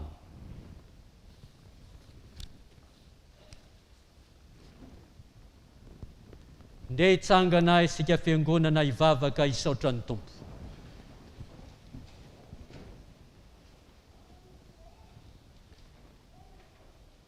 Hivavaka isika. Tompo Andriamanitra io, misaotra anao izahay no ty ora sarobidy loatra nomenao iainanay eto anatrehanao ety. Apetraka eo tananao raha io, ireto mpanomponao ireto, izay voavy nanamafy ampahabe maso ny fanekeny taminao. Ianao ry Andriamanitra raha io, no niantso azy, ko namaly izany antsonao izany izy ireo, koa tahio ny fanapahan-keviny toetra amin'ny fahatokinanao, omeo azy ny hery hahatanterahany izany no ny asan'ny fanahinao masina. Ianao ihany Andriamanitra no aoka hanomana azy ireo hanatona ny latabatra masina sy hampiditra azy amin'ny firaisana amin'ny zanakao. Ataovy marina ny fibebahany, matanjaka ny finoany, tsy ahazozongozolona ny fanantenany, ary mahery ny fitiavany. Aoka hifikitra mafy amin'ny marina izay mahavonjy izy, ka hiasa lalandava mba hitombony amin'ny fahalalana izany, ary isekony amin'ny kery mandrakariva io anatrehan'izao tontolo izao, ho vavolombelona amin'ny teniny sy amin'ny asany. Mivavaka aminao izahay Tompo, mba homeo anay rehetra koa ny androso hatrany hatrany amin'ny fiainana kristianina, mibantsina ny fanjakana mandrakizay izay efa nampanantenainao ho an'ny zanakao. Enoa izahay ray ny famindram-po, fa amin'ny anaran'i Jesosy Kristy zanakao malalanao, sady mpamonjy anay, no entinay mivavaka aminao. Amen. Mipetraka ny fiangonana, manasa nareo mpandray ny fanasan'ny Tompo vaovao kosa hijoro vavolombelona amin'ny alalan'ny hira ankehitriny.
Zao no afatry ny tompo ho anareo izay vao nandray ny fahasoavana tamin'ity androany ity.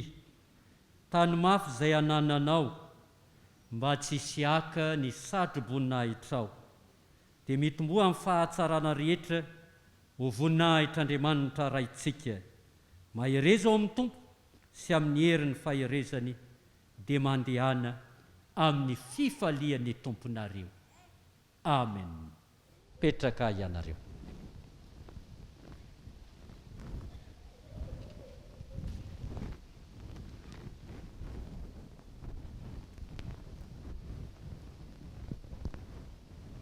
Eroso amin'ny sakramentan'ny fanasan'ny tompo isika izao ry havana malala, toy ny fandaminana mahazatra, mandritra izao fanasan'ny tompo izao.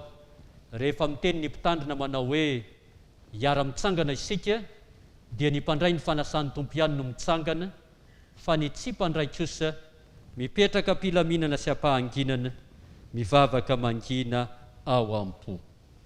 Ny hera fa 450 ny andininy voalohany no iomanantsika ary manasa ny dekona hiakatra ety amin'ny alitara.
Aorian'ny vavaka fanombohana dia ny atema voalohany no ataontsika. Re mpandray ny fanasan'ny tompo havana, mivelatra manoloanantsika ny fanasan'ny Kristy, mampiseho ny fitiavan'Andriamanitra antsika izao satria ilay fahasoavan'Andriamanitra tsy hitany masontsika ankehitriny kosa nefa aseho amin'ny fomba hita maso sy azo tsapahitanana. Goasan-drato amin'ny tompo ny fonareo, aoka hiara-mitsangana isika.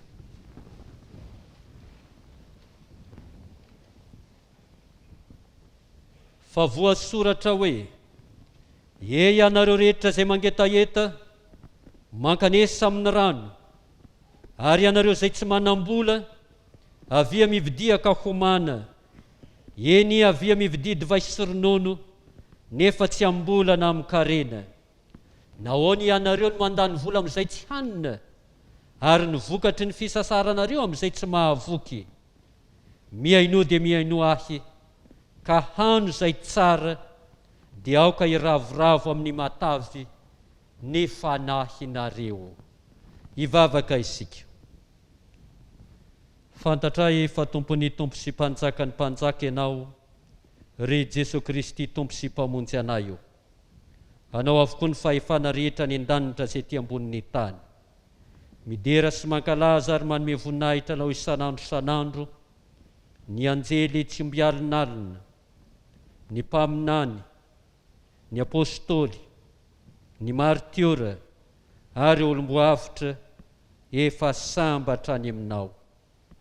Mianta aminao zahay raha io, avelao reny feonay mba iombona amin'ny feon'izy ireo, misantratra sahady ny fanjakana sy ny fiobiana hoe masina, masina, masina Jehovah tompony maro, henika ny voninahitra ao ny tany rehetra. Amen.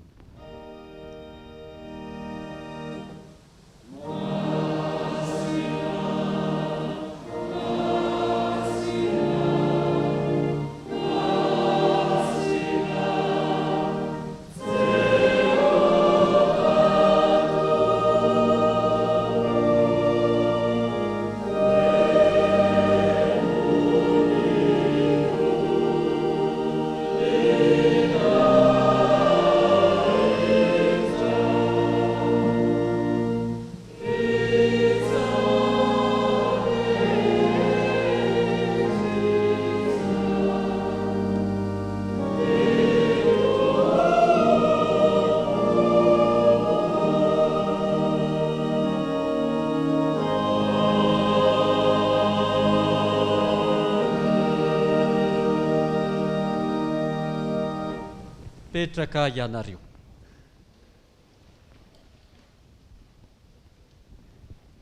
Ry havana malala, aoka hoe notsika ankehitriny ny teny fanorenana ity sakramenta masina ity. Fa Jesosy Tompo tamin'iny alina iny izay namadina azy dia nandray mofo, ary rehefa nisaotra izy dia novakiny ka hoy izy: raiso, hano, ity ny tenako izao omena ho anareo, izao no ataovy ho fahatserovanahy. Dia arak'izany koa ny kapoaka rehefa nihinana dia hoy izy: misy tro amin'ity anareo rehetra, fa ity no rako dia ny amin'ny fanekena vaovao izay alatsaka ho an'ny rehetra ho famelan-keloka. Izao no ataovy ho fahatserovanahy, na oviana no misotro ianareo. Fa na oviana ianareo no mihinana itony mofo itony sy misotro amin'ny kapoaka, dia manambara ny fahafatesan'ny Tompo ianareo mandra-piaviny. Mbola hiara hivavaka hahatsiaro ny Tompo isika sy hangataka ny fanahy masina. Hivavaka isika. Ry Tompo rainay any an-danitro, indreto izay manao eto anatrehanao ny fahatserovana, ny fahatongavany zanaka olona, ny fijaliany sy ny fahafatesany, ny fitsanganany avy tamin'ny toerany maty, ary ny fiakarany tamboninahitra sy ny fifonany mandrakizay. Ankehitriny, miandry sy mitalao ny fiverenana izahay, koa mba fenoy ny voninahitra ao ny fanaty-pisauranay, taio tanteraka ity sakramenta masina ity, ary mba ikeo endrika ilay fanatitra tokana sy tanteraka naterina indray mandeha monja ho anay teo amin'ny hazo fijaliana tamin'ny alalan'i Jesosy Kristy mpamonjy anay. Ry Tompo rainay any an-danitro, aoka hiasa ny fanahinao masina, koa masiny ny mofo hanambara ny tenan'i Jesosy Kristy, hamasiny ny kapoaka hanambara ny ran'i Jesosy Kristy Tomponay.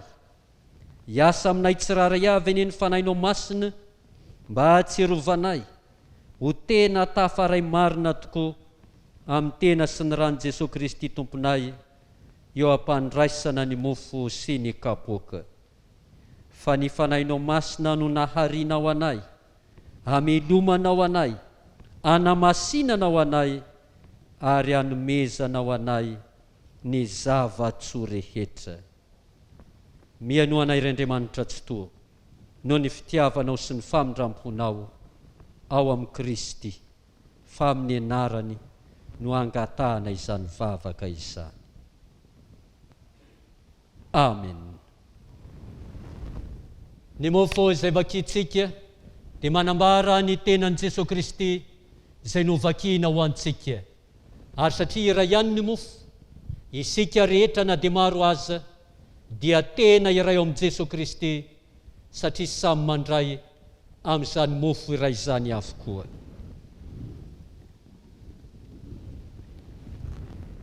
Ny kapoaky ny fisaorana izay isaorantsika dia manambara ny ran'i Jesosy Kristy, ilay ran'ny fanekena vaovao izay ahidina ho antsika ho famelan-keloka. Aoka isika mpandray ny fanasan'ny Tompo iombona amin'izao vavaka fanetretena izao. Hivavaka isika. Tompo, tsy mendrika atao hoe zanaka aho. Tompo, tsy mendrika nidiranao ambany tafitranoko aho. Tompo, tsy mendrika nitsipona izay sombitsombony latsaka avy amin'ny latabatra ao akory aho. Kanefa ho ianao hoe, izay manatonay, tsy mba ho lavitra mihitsy. Amen. Oye Jesosy Kristy Tompontsika, andeha fa efa voavoatra izao ny fanasana. Aterina aloha ny fanasana masina ho any amin'ny AKM, rehefa milamina tsara ny any, mirosy etỳ anoloana kosa isika izay ato am-piangonana, manao ny rakitra, mandray ny mofo, mandray ny kapoaka, miverina am-pilaminana araka ny fandaminan'ny diakona eny etoerany. Ianareo tsy mpandray koa dia afaka mandroso amin'izany laharana izany, manao ny rakitra. Ny hira izay nangatahan'ny avantsika no ataontsika voalohany, hira faha 170. Hira faha 170.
aoka hiara-mitsangana isika.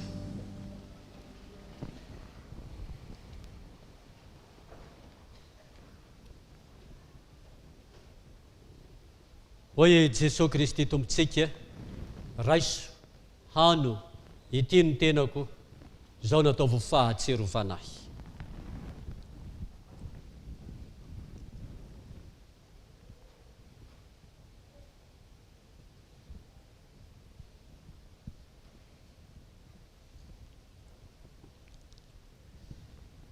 Misaoro an'i Jehovah ry fanahiko, ary izay rehetra atao anatiko, misaora ny anarany masina. Amen.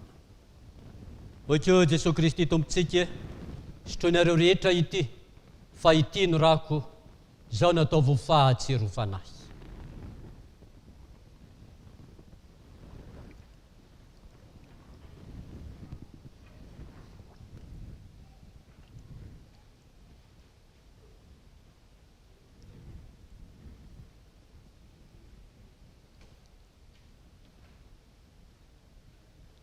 Misaoran'i Jehovah ry fanahiko, ary aza misy adinoinao ny fitahiany rehetra. Amen. Petraka ianareo.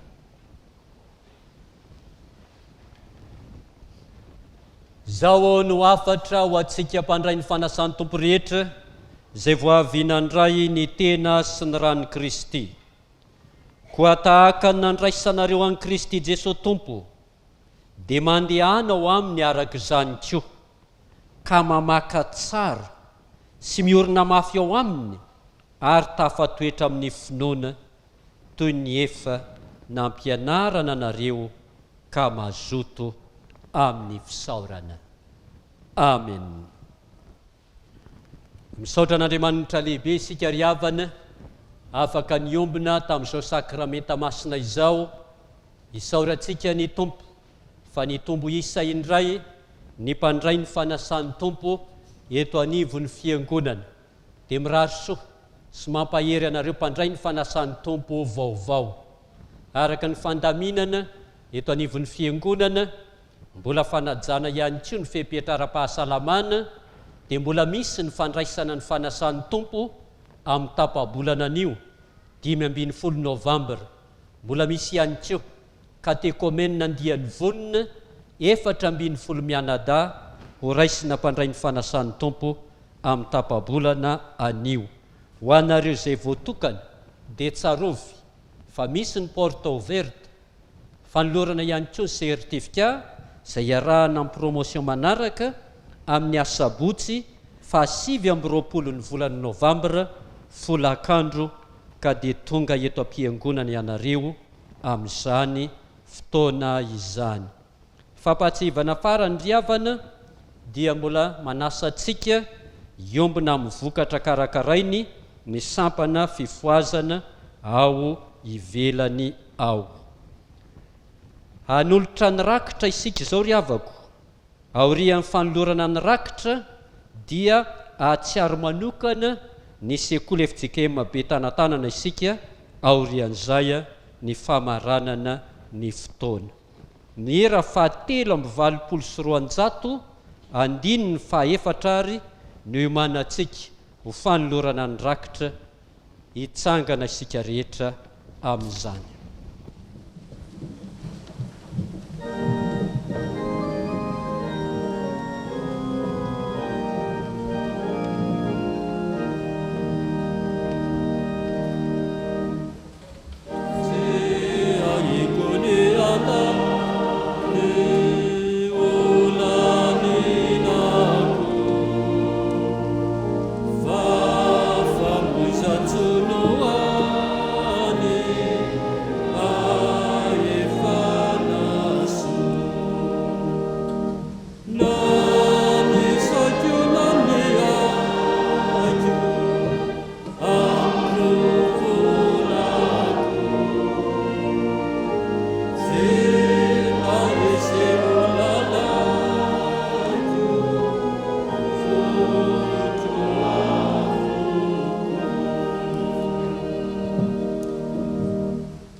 Andriamanitra rainay any an-danitro, misaotra sy mankasitraka indrindra anao zahay noho ny are-pahasoavana atobaka ao amin'ny fiainanay.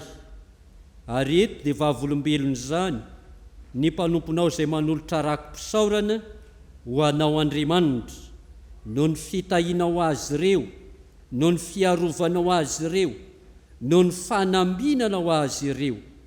Koraiso izany ho anitra kasitrahany eo anatrianao, ary tsy mitsahatra izay ny mangataka aminao ray be fitiavana sy be indrafo, ny tahinao ireo mpanomponao ireo hatrany, hanomezanao azy hery sy fahasalamana, hiarovanao azy amin'ny fiainany manontolo. ary izahay tsy raray avy izay tafavory eto koa omeo anay mandrakariva ny fo mahay mankasitraka amin'ny zava-tsoa rehetra tanterahinao amin'ny fiainanay. Dia ho anao ny dera sy ny saotra, ny aja sy ny voninahitra hatramin'izao koa mandrakizay mandrakizay. Amen. Petraka ianareo.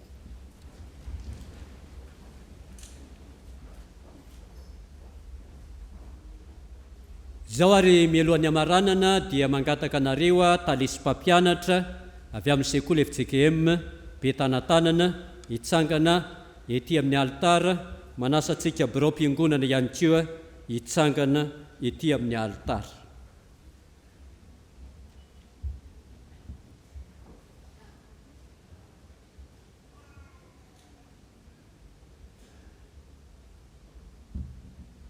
Indreo ny avantsika avy any amin'ny sekoly Betanatanana, ny tale, ny mpampianatra izay mikely aina mampandroso izany sekoly FJKM izany. Mbola hisy tatitra fohy ataony amintsika rehefa avy eo. Fa dia amin'ny anaran'i Jesosy Kristy lohan'ny fiangonana, amin'ny anaran'ny FJKM Betanatanana, fiangonana FJKM Tranovato Faravohitra, dia miaraba anareo izay tale ianareo mpampianatra tonga soa eto amin'ny FJKM Tranovato Faravohitra, ary mirary soa sy mampahery anareo amin'ny adidy masina apetraky ny Tompo aminareo. Hitsangana isika hivavaka ho azy ireo.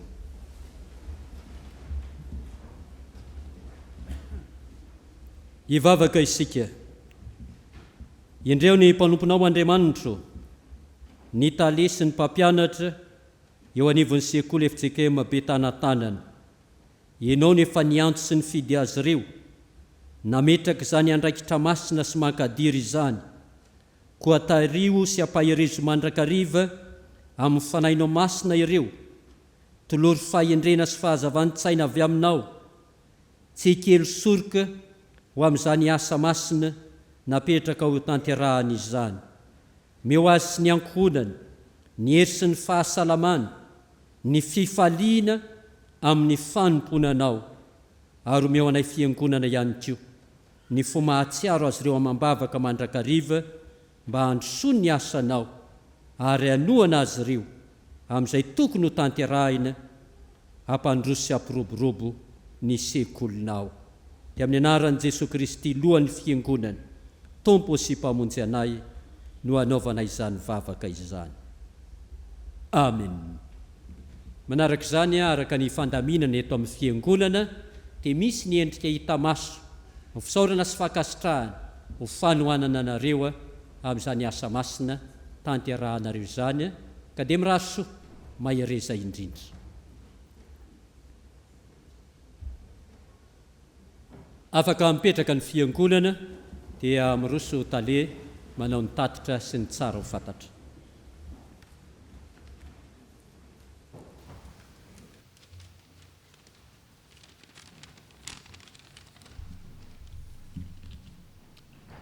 Amin'ny anaran'ny Jesosy Tompo ry havana no anolorana ny fiarabanantsika rehetra tafahoana amin'izao fotoana izao. Saotra ny Tompo lehibe ny amin'ny fitahiana antsika, ka na dia teo ara ny aretina izay nampivarahontsana izao tontolo izao dia mbola nitahintsika ary velona hatrampamonjena tratrity anio ity.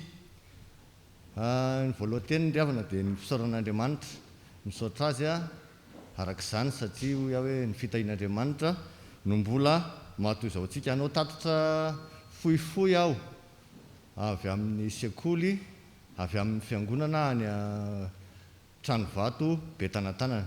Ny amin'ny sekoly no hanomboako izany misaotra ny Tompo hatrany fa na dia teo ary valina aretina dia vita tapatapany ny taom-pianarana 2024 iny. Tapatapany io satria tsy tosa soamatsara araky ny amehana ara-pahasalamana izay nitarika amin'ny fihiboana eto amintsika ny taom-pianarana ho an'ny kilasy anelanelany, ny kilasy intermédiaire izany, fa nifarana tamin'ny 20 marsa taona 2024.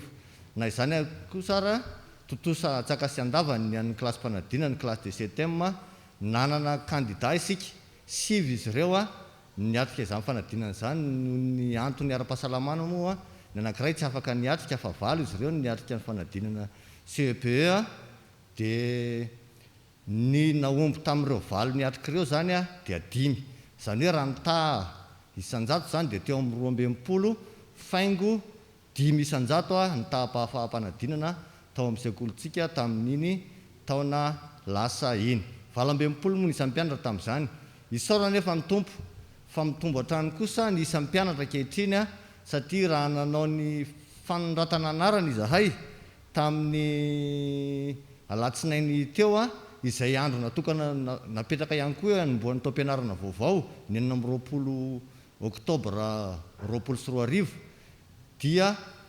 70 ny mpianatra voasoratra anarana ankehitriny zany hoe tsapa ny fitombon'ny isan'ny mpianatra dia eo raha mifaninanana amin'ireo sekoly tsy sekoly miankina fanjakana izay betsaka mandeha makany dia hita hoe betsaka ihany koa ny mandeha miroso makao amin'ny sekolontsika izay ngamba natao hoe tatitra amin'ny ankapobeny avy amin'ny sekoly fa ny sekoly moa dia efa mifamatotra amin'ny fiangonana amin'ny sekoly FJKM Tranovato Betanatanana azy misy avy amin'ny fiangonana tsara ihany ampahafantarina asika amin'izao fotoana izao ny isan'ny kristianina voasoratra anarana ao amin'ny fiangonana dia 200 eo zay zany isan'ny kristianina rehetra izy ireo ao dia ahitana mpandray fanasan'ny tompo 520 misy dekona enina izay izy ireo dekona enina ireo moa zany ny birao amin'ny fiangonana sady birao izy ny dekona misy mpiandro roa ao ary ny sampana velona zany aloha atreto dia ny sampana tanora kristianina sampana sekolalady ary ny sampana dorkasy zay zany ny sampana tena azo lazay na ho miodina ao amin'ny fiangonana sampana 5 hafa moa zany dia mbola eny andala mpiaingany eny na dia misy ary mpiandry anankiroa ao amin'ny fiangonana dia mbola tsy tena mandroso ny sampana fifoazana zay ny amin'ny sampana fa ny fiodin'ny kristianina zany amin'ny ankapobeny eo tonga mivavaka isan'alahady dia 50 eo 70 miovaovy eo zany ny isan'ny kristianina tonga mivavaka isan'alahady ao amin'ny fiangonana Tranovato Lovasoa Betanatanana zay nga mantatitra fohifohy ravana avy amin'ny sekoly avy amin'ny fiangonana fa ny anizako azy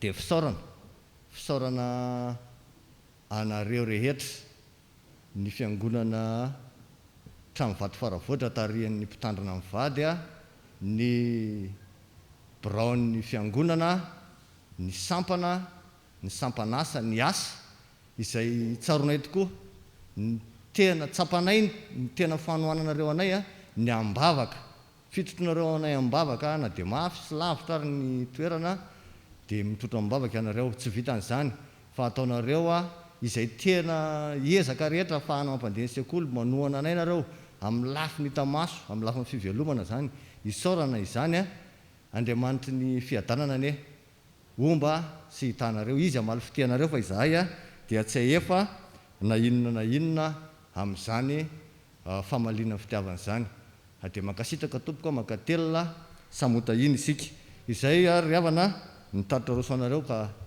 ny fanaovam-beloma ngambana tena marana anazy satria izahay tsy afaka nijanona eto fa rehefa vita ny dia andeha izahay andeha ho any betana ho any zay efa tany mbola tsy nitombo ny alaviran-dalana dia mbola tsy nena fa ohatra nylena andehananareo tany iny manasa ihany izahay mba tongava rehefa tonga ny fotoana an'izay tsy tany aloha dia mba mijery zao zany betanatanana zany fa dia mandra-piona tompoko samotan'Andriamanitra aby isika rehetra saotra indrindra tompoko neo raha isika mitehaka zany ry havako hamarana ny fotoana isika ry havana malala ny era fa 2:7 voalohany dia ho apetraka ny tsodrano dia hiara-mitsangana isika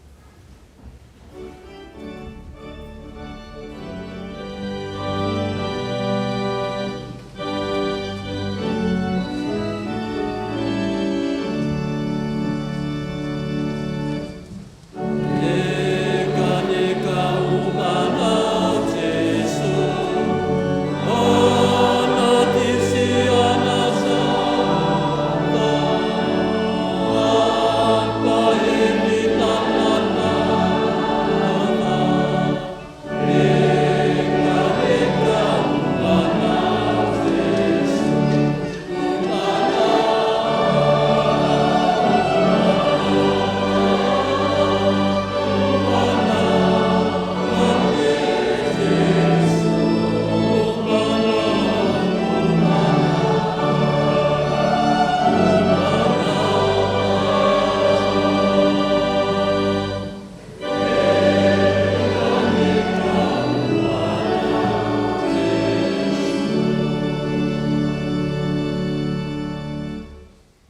tanteraka aminareo rehetra ny nitsodrano izay tononona amin'ny anaran'ny tompo. Ary Andriamanitry ny fiadanana izay nitondra an' Jesosy tompontsika mpiandrondro lehibe hiala amin'ny maty, mitondra ny ranony fanekena mandrakizay. Izy any hahatanteraka anareo amin'ny tsara rehetra, hanao ny sitrapony ka hiasa ao anatinareo izay akasitrahany eo masony amin'ny alalan'i Jesosy Kristy. Ho azy izay ny voninahitra mandrakizay ho aminareo ny fiadanana. Amen. Mipetraka mivavaka mangina ianareo.